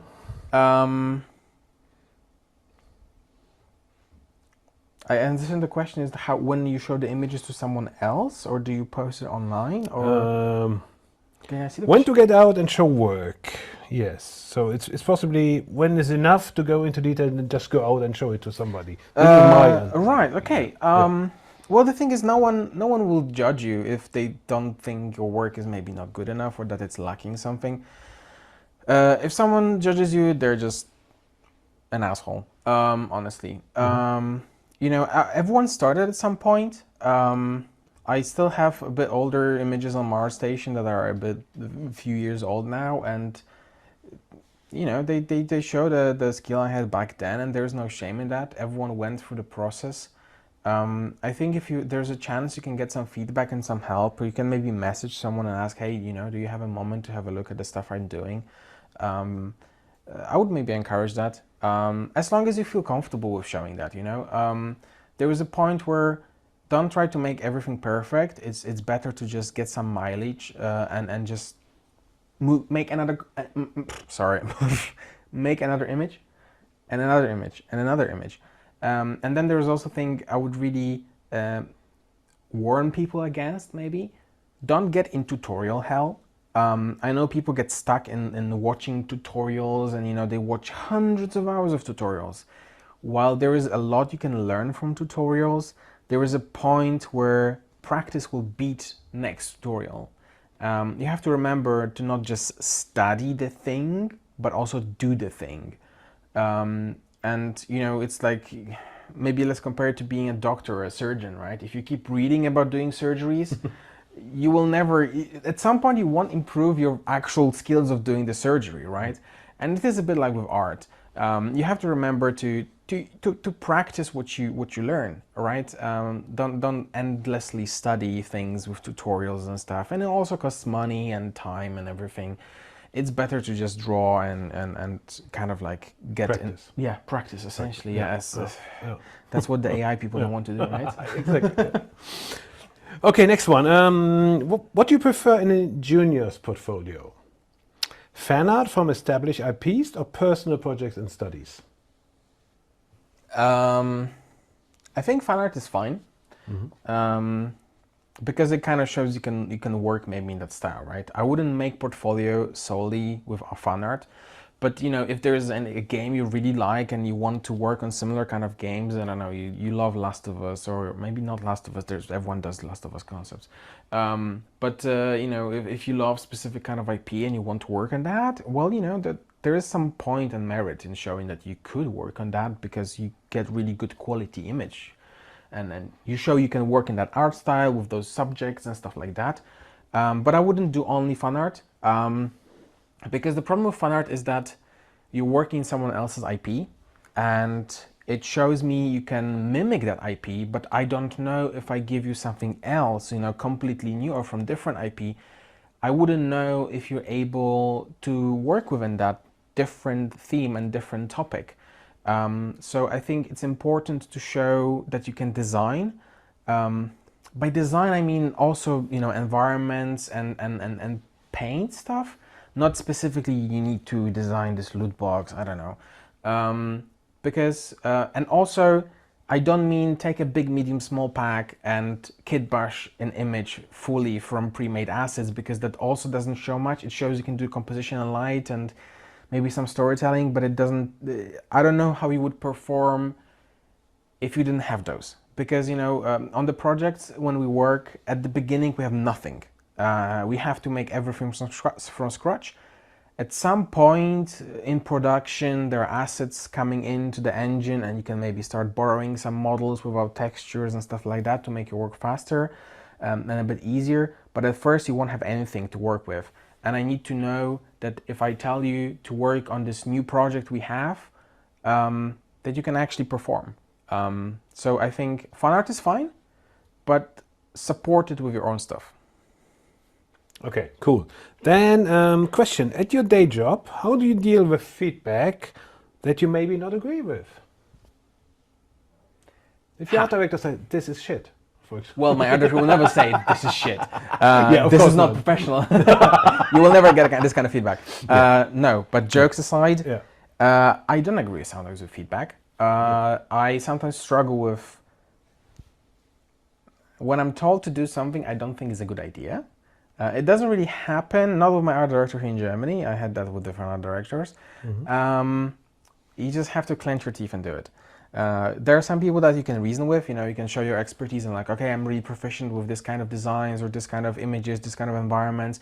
I think it's maybe not the best idea because, if you can constructively wrap it and kind of like constructively disagree without being like flat out no, maybe you will manage to convince them that, yeah, maybe this is not the good idea because I don't think that it will look good because A, B, and C. And then you can change their mind because they're like, oh, okay, you're right, I didn't think of that maybe. But sometimes they just want that very thing and you just have to do it. I personally then struggle a bit because I'm not really that motivated because I don't really like doing stuff against myself. And things I don't believe are a good idea. Like if I don't believe in an idea, I definitely have a hard time working on it. But it is what it is. You just kind of have to get through with it. And hopefully it happens as little as possible. But do you go into the discussion then, right? Yes. If I know it's someone I can reason with, absolutely. Because, it's kind of a two-way road, right? You're an experienced person working in the industry, you have your skill set, you have your specialization, you have your knowledge, you have your experience.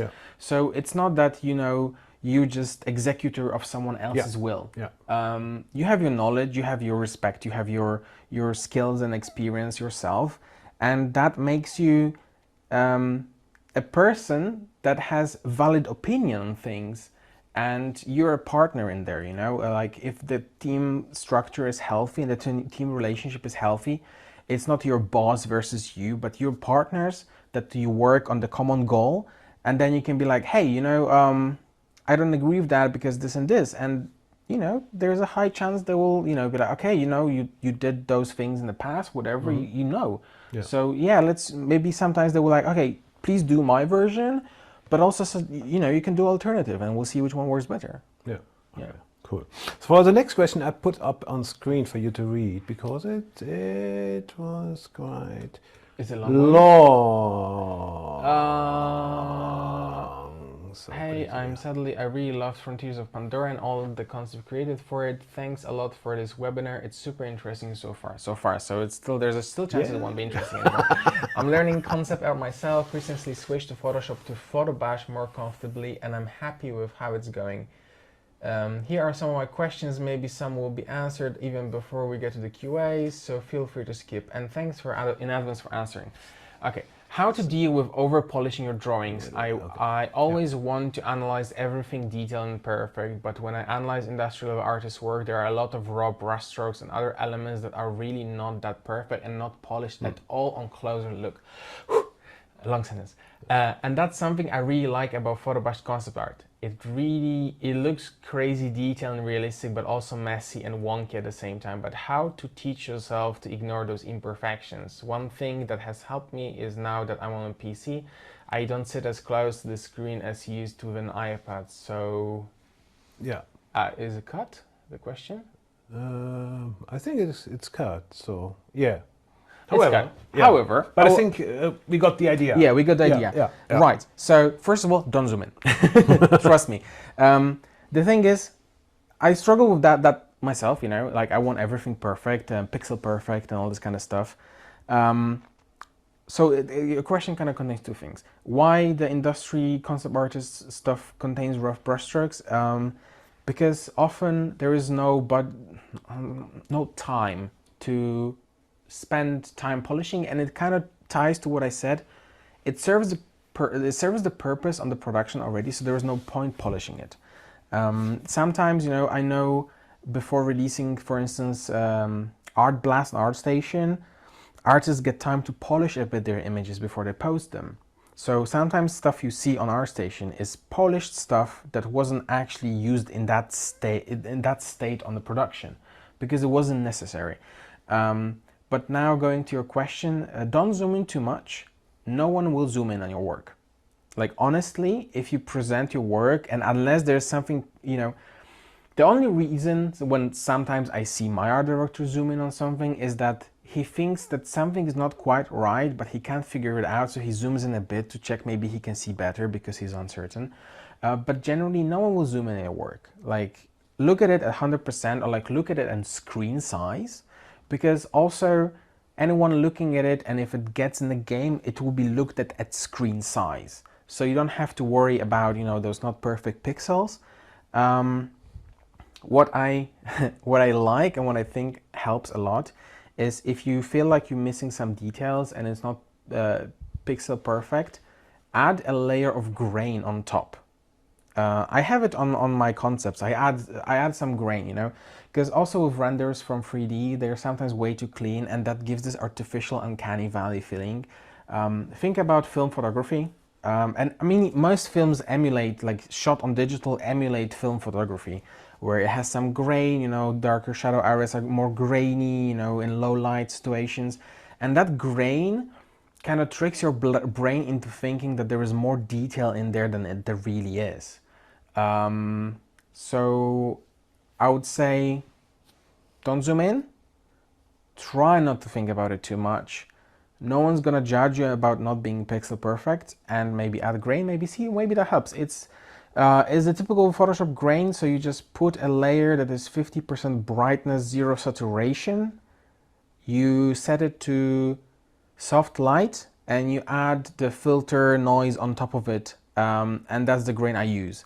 Usually 5% scale, sometimes like 5% strength, I think. And then you can maybe scale it up a bit, so it's a bit bigger grain pieces. But that generally should help a bit with kind of like tricking yourself into seeing more detail than there really is.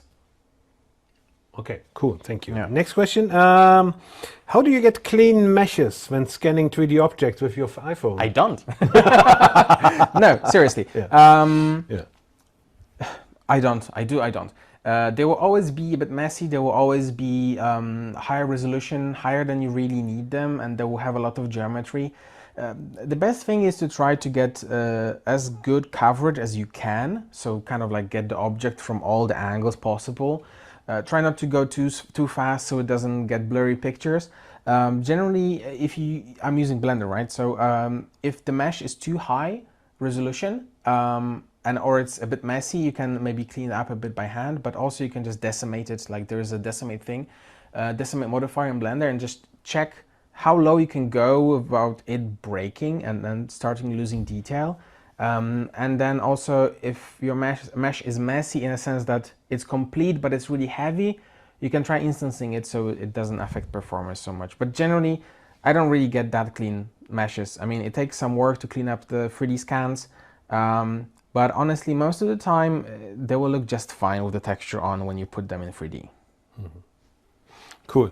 Then, do you have any tips for finding employment as a junior concept artist or someone switching to concept art design? Oh man, that's a tough one. Honestly, with the layoffs and everything, I don't know. I mean, it's a difficult time in the industry. I think, you know, the portfolio that kind of shows you're employable is definitely helping, but everyone says that.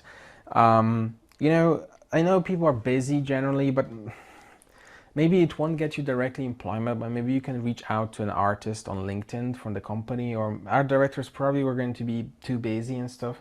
But you can maybe reach out and ask for some feedback, or, you know, just be polite and like, "Hi, do you have a moment to look at my portfolio?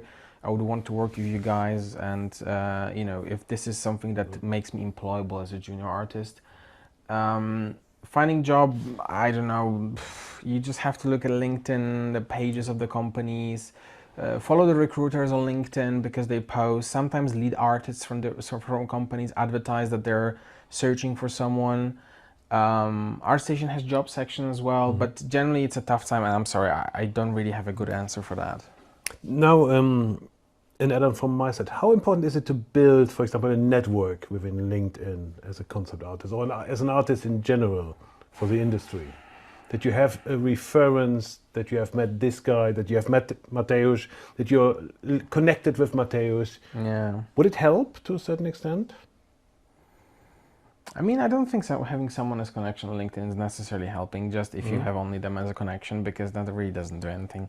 Yeah. I think, you know, most of the time if you reach out to someone, it's kind of like, it's gonna test them as a person, right? Are they nice? They're gonna tell like, "Hey, I don't know, I'm too busy, I'm sorry." And that's fine, you know, and not everyone has time to talk to you. But I think most of the time they will, you know, be nice and polite and answer your questions if you know, not having a bucket with hundreds of questions, right? Of course, there's like a respect goes both ways. But I think, you know, if you're respectful about it and you just message someone, I don't think they will dismiss you, you know? Yeah, how I got it, like, for me it was a bit easier because I was starting, 13 years ago, where Facebook was still a thing. And, you know, people were commenting on each other posts, and there were those big groups with speed painting and stuff like that. It was a bit easier to get to know people. Maybe art conferences, but they're really expensive, and I'm not quite sure, you know. Yeah. I think the kind of key is, if you want to talk to someone, make sure you want to talk to them as a person they are, you know. Don't chase their skill, their position, or anything. Just be genuinely interested in them as a person, and that's what gets people to talk to you. It worked for me when you meet in person. When you message, I'm sure as well. You know, just show you're genuinely interested in getting to know them. You don't want to get anything out of it in a way. And if you just, you know, politely ask, "Can I get a portfolio review or anything?" they will either say yes or no. Like, you know, nothing's worse gonna happen. They're not gonna blacklist you for that or anything like that. Yeah, I think this is kind of it. I think it's a bit more difficult these days, a bit. Yeah.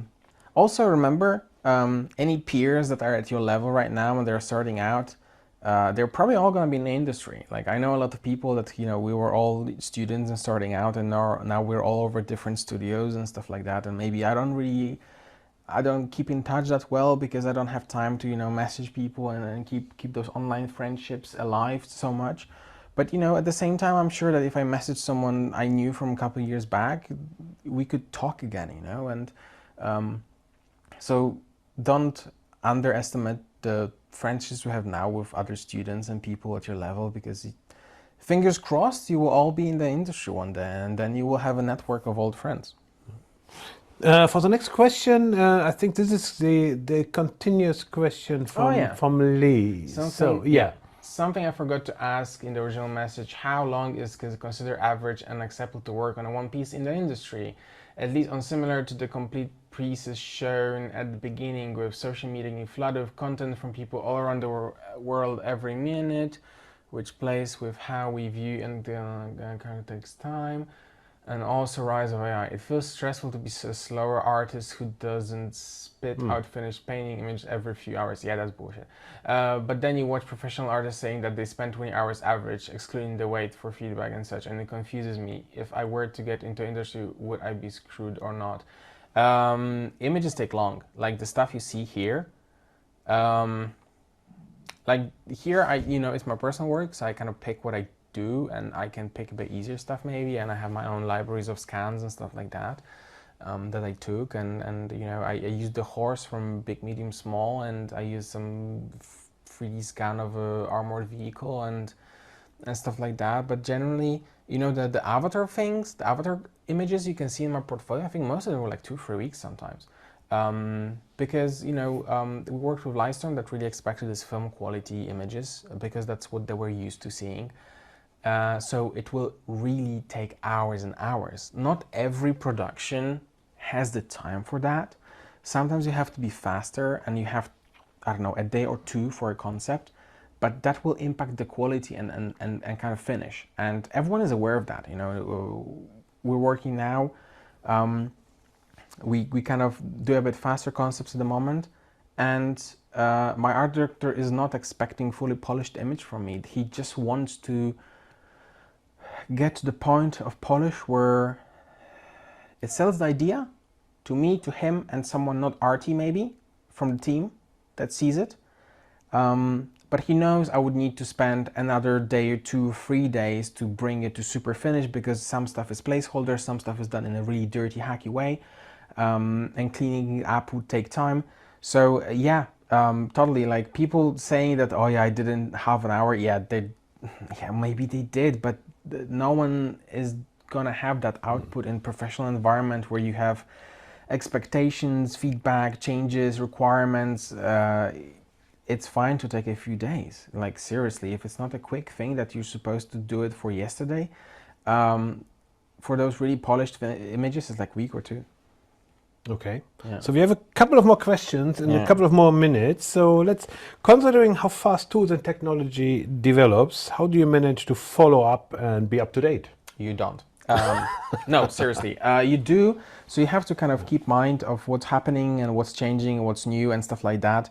But kind of it's healthy to not get caught up with trying to follow everything, because you just won't be able to. And there's no point to, you know, like sure, there are new tools, but the thing is, you have to have times when you're ready to experiment and learn new things and improve and find out what else you can do and how can you improve your workflow. And those times are where you're finding out about new things and maybe new tool you want to include, and you set aside a few hours to learn it or like look into it. But every other time you just go to your proven workflow that you know that works, and you just have to, like, don't get behind. But at the same time, you know, if you have a really good workflow that just works and the new tools that don't make it necessarily that much faster, like why would you change it? Like it's a really kind of rabbit hole of chasing the new things. Like I've seen the AI people being like, oh my God, there is a new better model every week. I'm like, yeah, do you even need every new better model every week? Like, why would you? It's like Photoshop had updates every week. Like they're not gonna add anything significant to that, right? I'm still using Photoshop 2018 at work because I like it and it's stable. Like there is no need. I think it's really like it can be stressful, but you know, just keep tabs on what's going on every now and then. But I wouldn't, you know, hold my breath and check, you know, constantly what's going on. Okay, cool. Question, would like to know what is your view on art networking these days? I don't really do that these days, honestly. I'm busy with life, with work, with stuff, and I just don't have time to kind of, you know, message people or stuff like that. I think, like I mentioned, I think I kind of answered that already with the Facebook stuff. You know, there's maybe some art meetup in your town, in the city, wherever you live. The bigger city, the easier, of course. So that's always an alternative, an option. Maybe some art hangouts, some art discords. I know there's some, and I would look into those, you know, and see, you know, who else there is interested in meaningful conversation and meaningful connection. Yeah, not going and like spamming your work and stuff like that, but like, you know, see who there wants to, you know, be your peer and discuss, maybe do a hangout, or you know, you can message someone on LinkedIn and, you know, be like, I don't know, I like your work, like, would you mind talking to me a bit? And then you just exchange some messages. Maybe you will get to like each other and you will end up talking a bit more, or maybe you just don't click and you're like, okay, you know, thank you for your time, and you don't really reach out again. It's, yeah, I think, and unfortunately, no better thing. I would say sure art conferences, but they're mostly really, really expensive these days. I don't go to them because they're really expensive. Like I don't have 700 euro for a ticket. So yeah, I hope that answered. Okay, next one. How often do you do the assets you design and end up looking different from what you had in mind in the finished game due to 3 artists having to fill in the gaps, interpret your sketches? Rarely, in a sense that on Avatar they were really close to what I originally designed. The only sometimes reason why they weren't were technical limitations and kind of workflows that we had to use. But generally, the art director will sometimes chase the 3D artist to make something closer to the concept if possible, because they approved the concept and they want the asset to look like the concept in the game. So I don't think it happened that often, but it's gonna bound to happen. I think with like really specific asset, if you design like an isolated asset, it's not gonna happen so much. But if you design an environment, someone is gonna, you know, interpret that one shot into entire biome or entire environment. So I know the environments and biomes I designed for Avatar look slightly different in the game because, you know, there are different areas, different density of assets, and I'm showing a small cutout of the entire environment. So everything else will be interpreted by the artist. So there's maybe one spot that looks exactly like the concept, but maybe not. But it kind of keeps the spirit, you know. Okay, 2 more. Any advice for beginner artists on how to build up your visual library? Yeah, go outside, look at stuff. That's the easiest one. Seriously, you know, there's probably, depending on what you want to do, you can go into the forest, you can go to the zoo, you can go and there is probably a road being constructed or in reparation. There are some cool machines in there. My wife gives me the look when I'm looking at the digger for too long. Or like, you know, when you fly somewhere on the airport, look at the machines that are servicing the aircrafts and how the architecture looks like. Everything around you, but also, you know, you can research cool places on Earth for cool elements, military vehicles, engineering stuff. You can go on Reddit for like, I think there's like engineering porn. Reddit, when they put like really interesting engineering stuff, you can look at that. You can look online on specific topics, or maybe, you know, browse Pinterest for like the suggested stuff for interesting things. And, you know, looking at enough stuff, you will build up your visual library. And I hope that answers the question. I know it's probably a really generic answer, but this is how I do it. You know, sometimes in the evening I just go through my Pinterest boards, I pick the topic I like, and I just go through the suggested pins until I get to the point when it's not really interesting anymore. Or I look up documentaries or a really random topic on Wikipedia or something. They usually have some good pictures on the topic that they're discussing. And yeah, everything around you as well, you know? It's Okay, last one. Do you use any of your skills randomly on a daily basis, not for the purpose of concept creation? as a like my concept artist skills. Any of your skills? Any of my skills. Yeah. I guess concept artist. Yeah. Not for the purpose of concept creation. So, artist. Yeah, that's. I take pictures on trips. I think that kind of maybe ties to that. Sometimes, you know, sometimes you can explain to someone how something works because you research that at some point in your life, and you know they have a random question they ask or they're curious and they're like, oh, I actually know how that works. And construction machine or something like this. So sometimes you can be the cool knowledge guy. I take pictures. I'm really interested in cinematography, so I take pictures of hobby. I don't really show them to anyone except for a few friends. Also because I don't really want pressure of posting them online and I need to get likes on that kind of stuff. No, I just do it for myself for fun. Yeah, I think it's kind of cool to know how things work and kind of, yeah, I got a bit surprised by the question. Maybe you paint your walls at home. Yeah, sure. You Yeah. can paint walls at home. You can do some small artwork. You can make some small gifts. You know, sometimes maybe you can draw Home furniture. Yeah, furniture. Yeah. IKEA.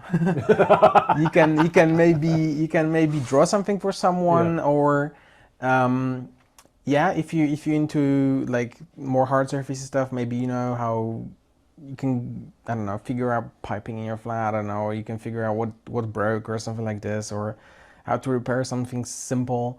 Like, you know, if you're really into cars, you can maybe figure out what's wrong with your car. I mean, these days it's all electrified, so with a lot of electric components, so it's more difficult than it was 20 years ago when it was all mechanical engines.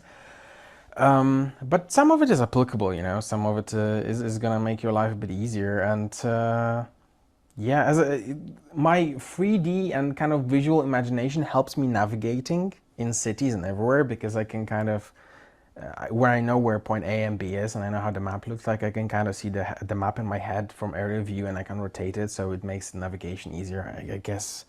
Yeah, you can kind of look into how it feeds in your daily life, but yeah, it's probably not something super specific.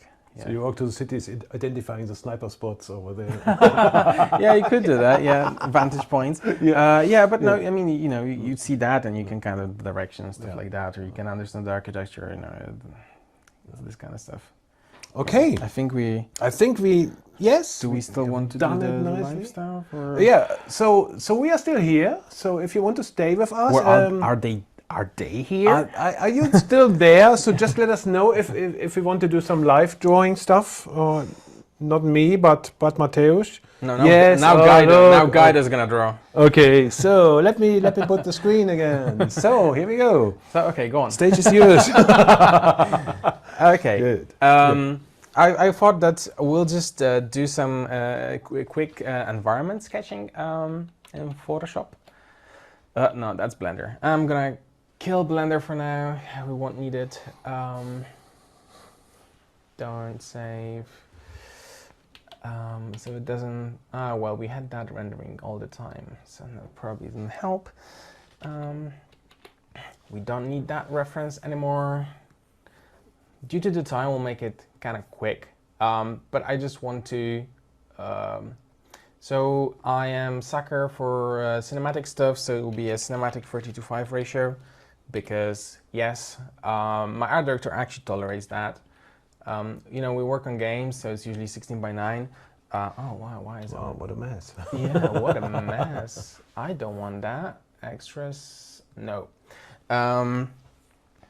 But he knows I really like cinematic stuff, so he's like, yeah, just make sure it works if I need to crop it for presentation or something. And you can then make a cinematic ratio, because that's what makes you happy, right? So he kind of like is okay with me doing the cinematic ratio, as long as I make sure it doesn't break anything. So we're gonna go for cinematic ratio, because that's also what I do in my work. I didn't even load my brushes, so I'll prove my point. You told me you have no brushes. Just 3 brushes, you said. I use, but it doesn't mean I don't have 300 brushes I don't use. I normally have them. I'm gonna put on the shade. If it looks crap, or like I look really weird, the setup is kind of tricky. Well, I'm gonna. Oh, it doesn't have wheels. No. Right. Oh my god. Okay. Well, yeah. I put myself in a spot. Right. I could have said, "Well, yeah, we're out of no time. pressure. No pressure. Right. So let's think of something cool. I admit I had this idea a bit earlier. If you think of alien planets and stuff like that, you rarely see water in context of this planet in some sort of way. They don't really show that. Like, so I thought that, hey, you know, like a kind of visual of astronauts or like colonists on an alien planet in a boat on water is kind of interesting, and like I haven't seen that really. So you know, let's think of, you know, there's a bunch of astronauts or whatever coming back from, I don't know, scavenging around or something like this on their boat, and they're getting back to their outpost. Now mind you, that was going to be a really crappy sketch. I just want to show you the thought process and how kind of this thought process can end up being a world building exercise in a way. So you know, we have horizon line or whatever. Oh, well, if you paint white on white, it's not gonna do much, right? That's too big. We're gonna have a horizon line. We're gonna, you know, those are really shitty sketches, right? We're gonna have like, I don't know, some, you know, those tall grass thing, you know, maybe some alien grass or something like this, and they're going back to the outpost. So, I don't know, we have to make it tall, right? So you can actually, why is it skewed? So you can actually see it from the distance, right? So you've got some, I don't know, a tower, another one, maybe different shape or something like this.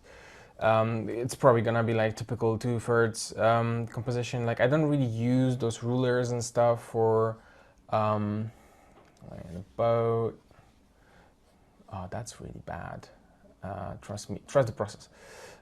You've got one guy, you know, we've got second guy. We've got some S-shaped stuff, and you know they're getting over there. There's maybe some grass here as well, and we're starting. You know, there may be some towers, so you can see them from the distance or something like this. And there's something built around those. So you've got some in the distance. You've got some grass.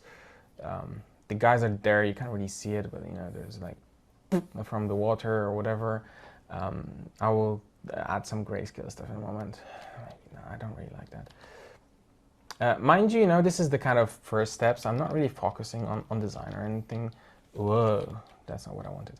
I'm not really focusing on design or anything of those things. Like I'm just blocking the area. Like, okay, this is the area where of the image where those things would take place. I think I'm just sitting skewed. Oh, there we go.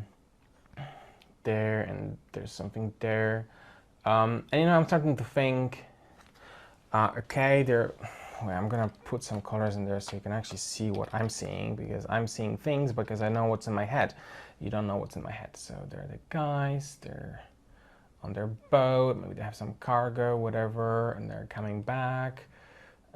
Let's use different value for that.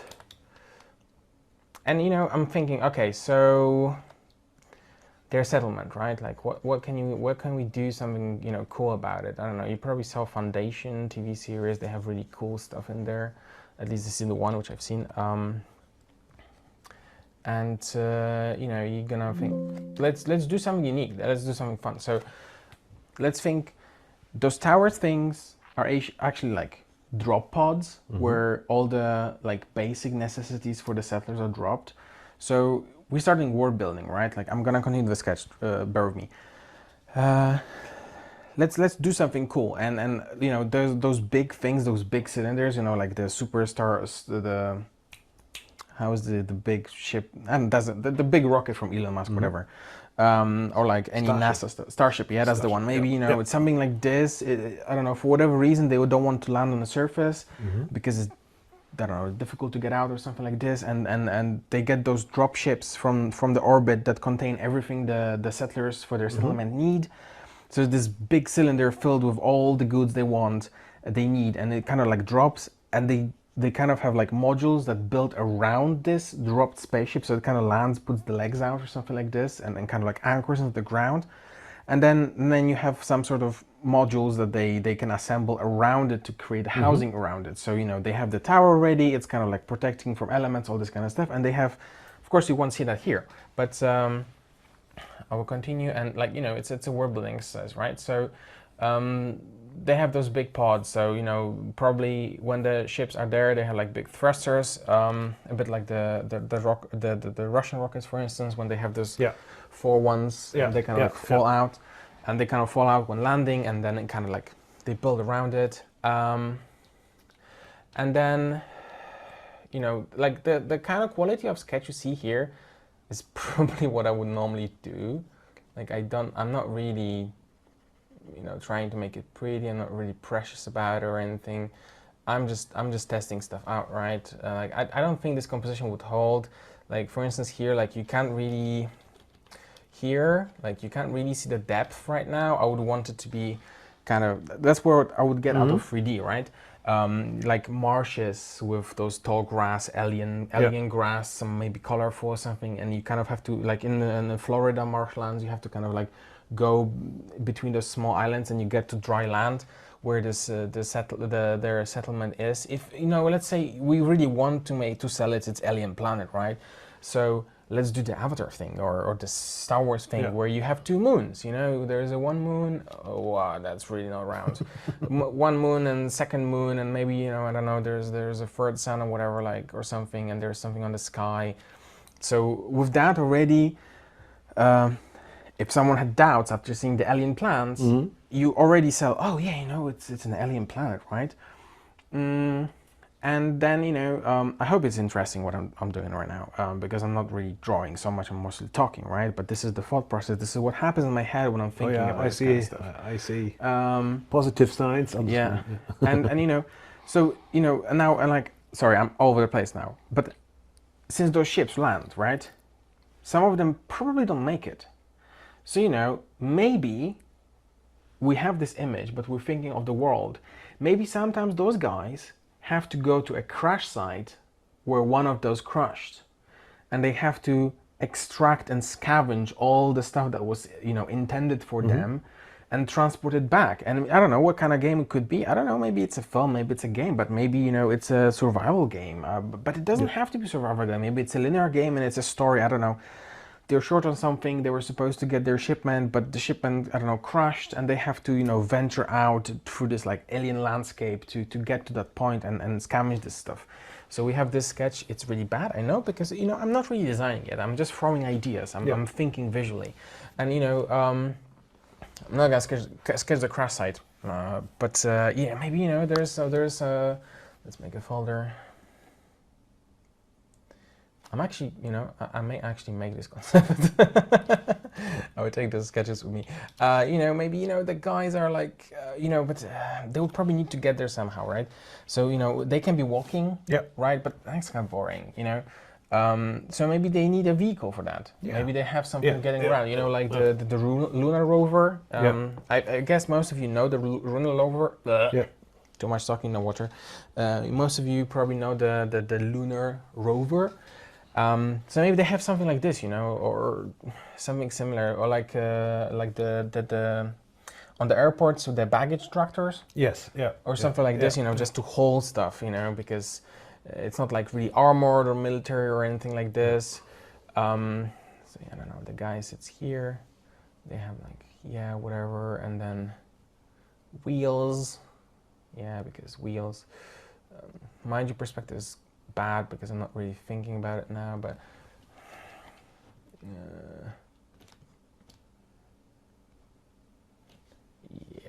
I would probably get it like more central composition. Trust me, I am not good at sketching like this. I've outsourced too many of my skills of sketching to 3D.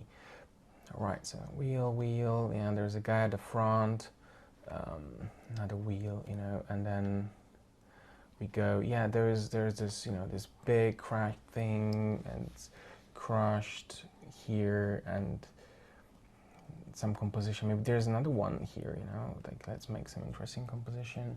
And there's some rocks, some alien plants. I'm sorry, it's really scribbly, but you kind of get the idea, right? Here, and it's crashed, and there's some, I don't know, hills in the background or something to indicate the scale of it as well. And I don't know, like maybe it's deserty or some, I don't know, maybe it lands with a parachute on, you know, it needs a parachute for stopping like some fighter jets or like the space shuttle that had a parachute to slow down. So maybe there's like a parachute, you know, on the floor. Well, you can't see anything anymore here, I know. But maybe there is a parachute, you know, and that's always kind of a nice, interesting visual. So let's say like, there is a parachute that they're using to land, and this is kind of what makes it easier maybe to find as well, you know, the parachute here. And those are the guys. So for instance, like this could be a portfolio project. You know, you show world building skills, you show designing skills, you show you can do environments. And I think that would actually be a pretty good idea, you know? So you have like this one concept of like the colonists, just don't copy it, it's mine. You have like a bunch of colonists or something, alien planet, and you're like, okay, you know, I can design that, you show that. And there is a crash site, you know, they could be doing that. And you know, you could design this vehicle, and this is, you already got 3 things, right? Like 2 concepts of location. You need to design the dropship maybe as well.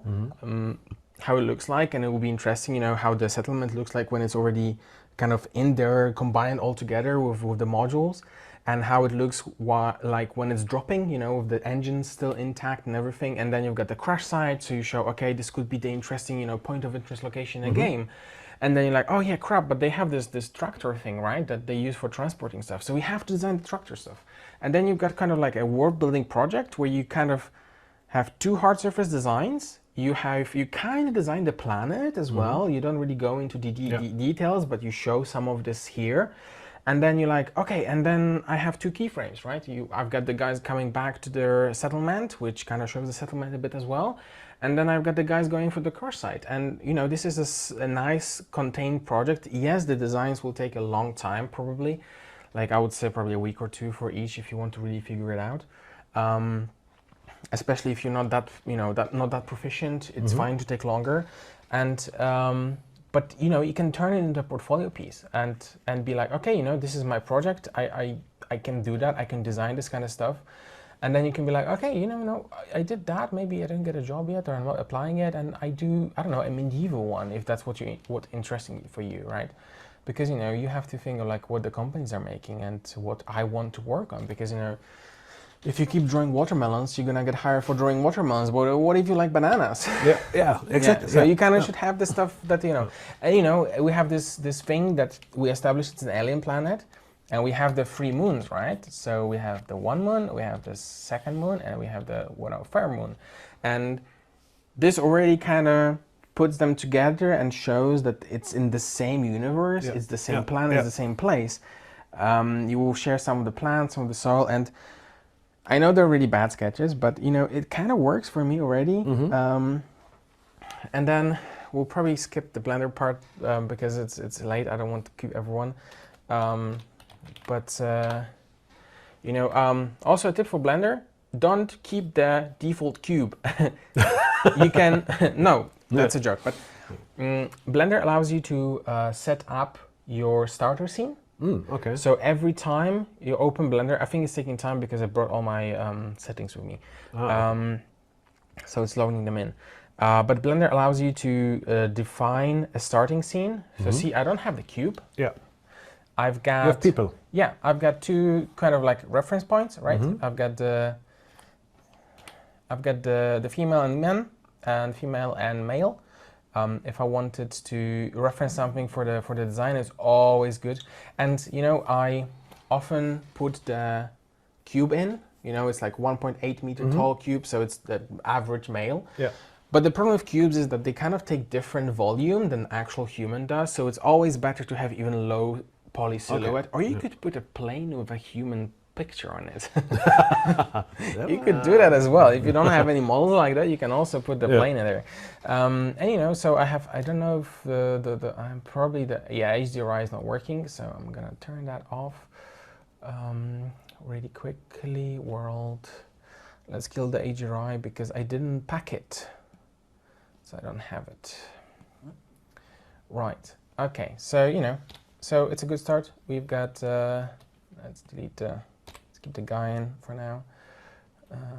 Also, so no one complains later on that we have adult content in here. Yeah. You'll have to blur it. Yeah. Right, and then, we just start, no, not plane. So let's make this plane 4 times bigger because, yes. Sorry, this setup's not what I'm used to. Right, we don't need to, let's, our towers were kind of round, so let's make a cylinder. Let's scale it like this, here, I think it's a bit too tall. We had one more, we're not really worrying about anything right now. We're living a happy life with primitive shapes. There is no need for anything else at this point. And then we kind of find, okay, whoa. Sorry. We kind of, yeah.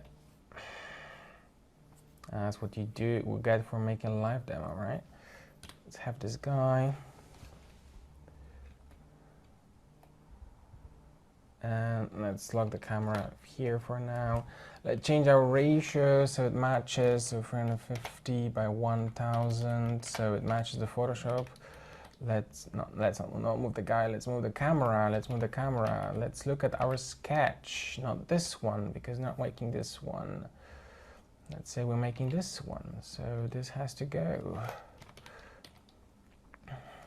See, the parallax of the camera is already moving things around for me. Okay, let's keep it like this. And you know, let's say this is a water plane, so let's move it 1 meter lower, and let's add a bunch of cubes that are going to be our terrain. And then, you know, I don't really want to model the terrain, so I'm gonna subdivide it so it's kind of round, kind of crap, kind of round. You know, this is now, behold, a really complicated terrain. Blop. So now it's my island of grass or whatever, right? Switched. You know, it's over here. Oh, didn't like what I did. Here, and I don't know, like here, and then, you know, it's kind of, we're starting to refine this after some point in time. First, we're just kind of establishing, and then, you know, we need the main terrain, right? So let's make this really.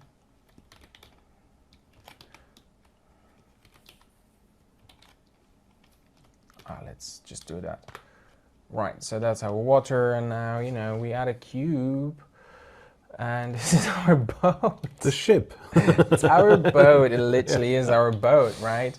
Like, this is what I mean. Like, you don't have to be a 3D artist. Like, of course, there's a point where I'll make it more refined and stuff, but at this point in time, you don't really have to worry about it.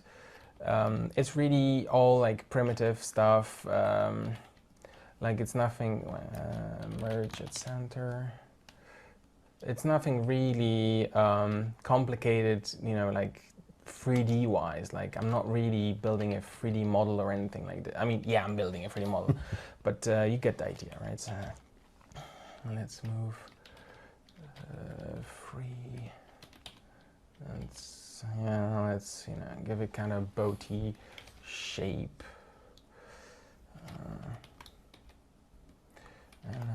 And let's insert that. Mind you, it's not a Blender tutorial, so please don't assume this is how you model properly, because this is not how you model properly.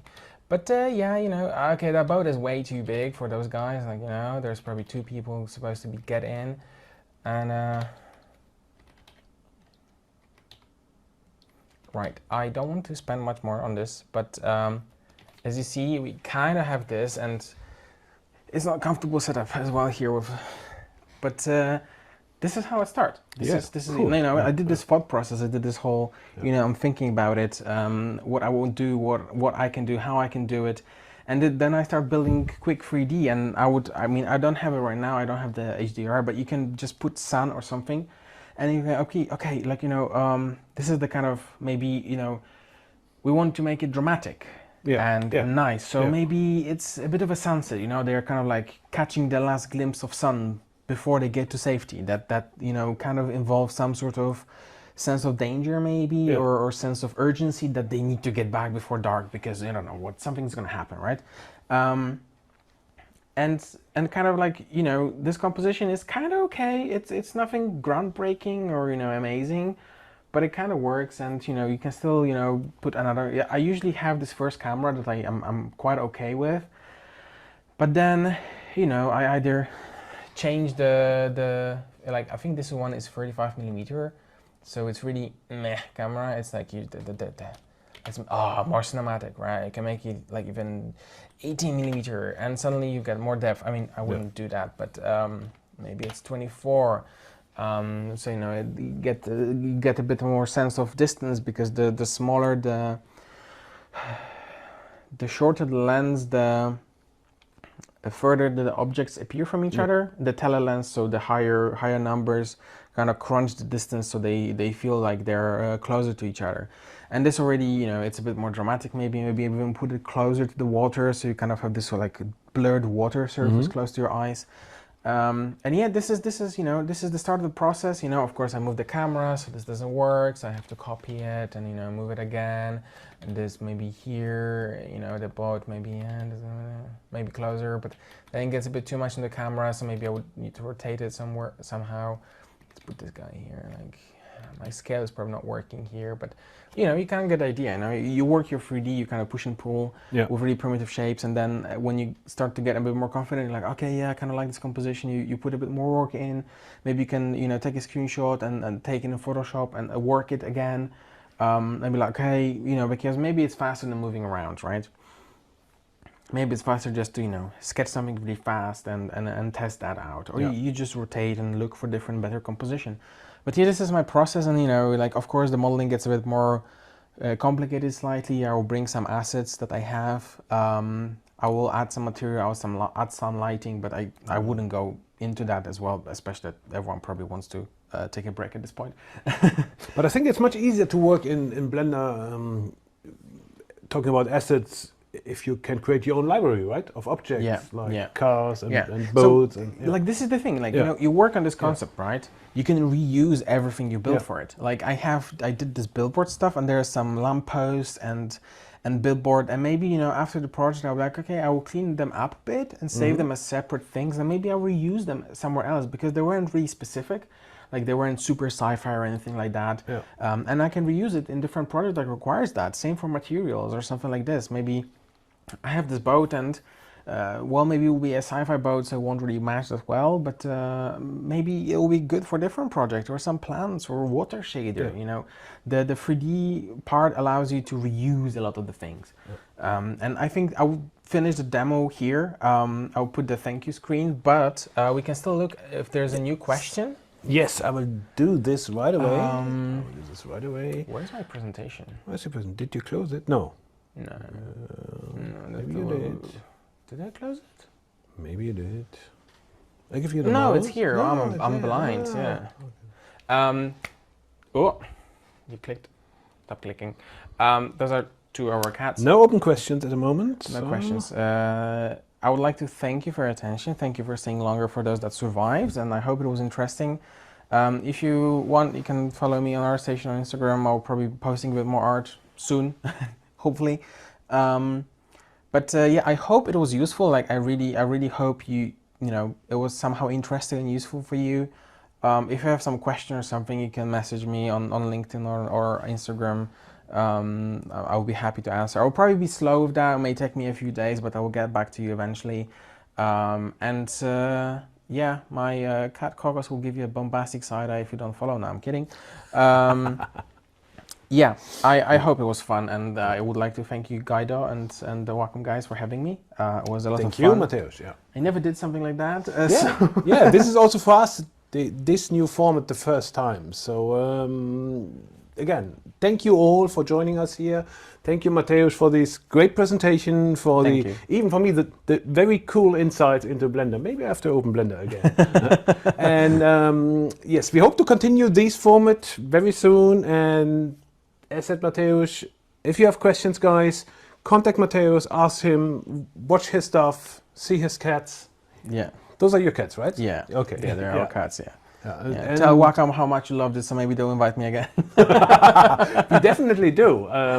I think we have tons of different stuff where we can do another webinar on. So we keep you posted. Follow us on all the different social medias, and it was a great pleasure for us too. I had to be with you guys, and we hope it was fun for you guys. So, and we hope to see you next time. Yeah, I hope you didn't suffer too much listening to me continuously talking for 2.5 hours. I did not. I like talking, as you noticed. I like talking, so you know.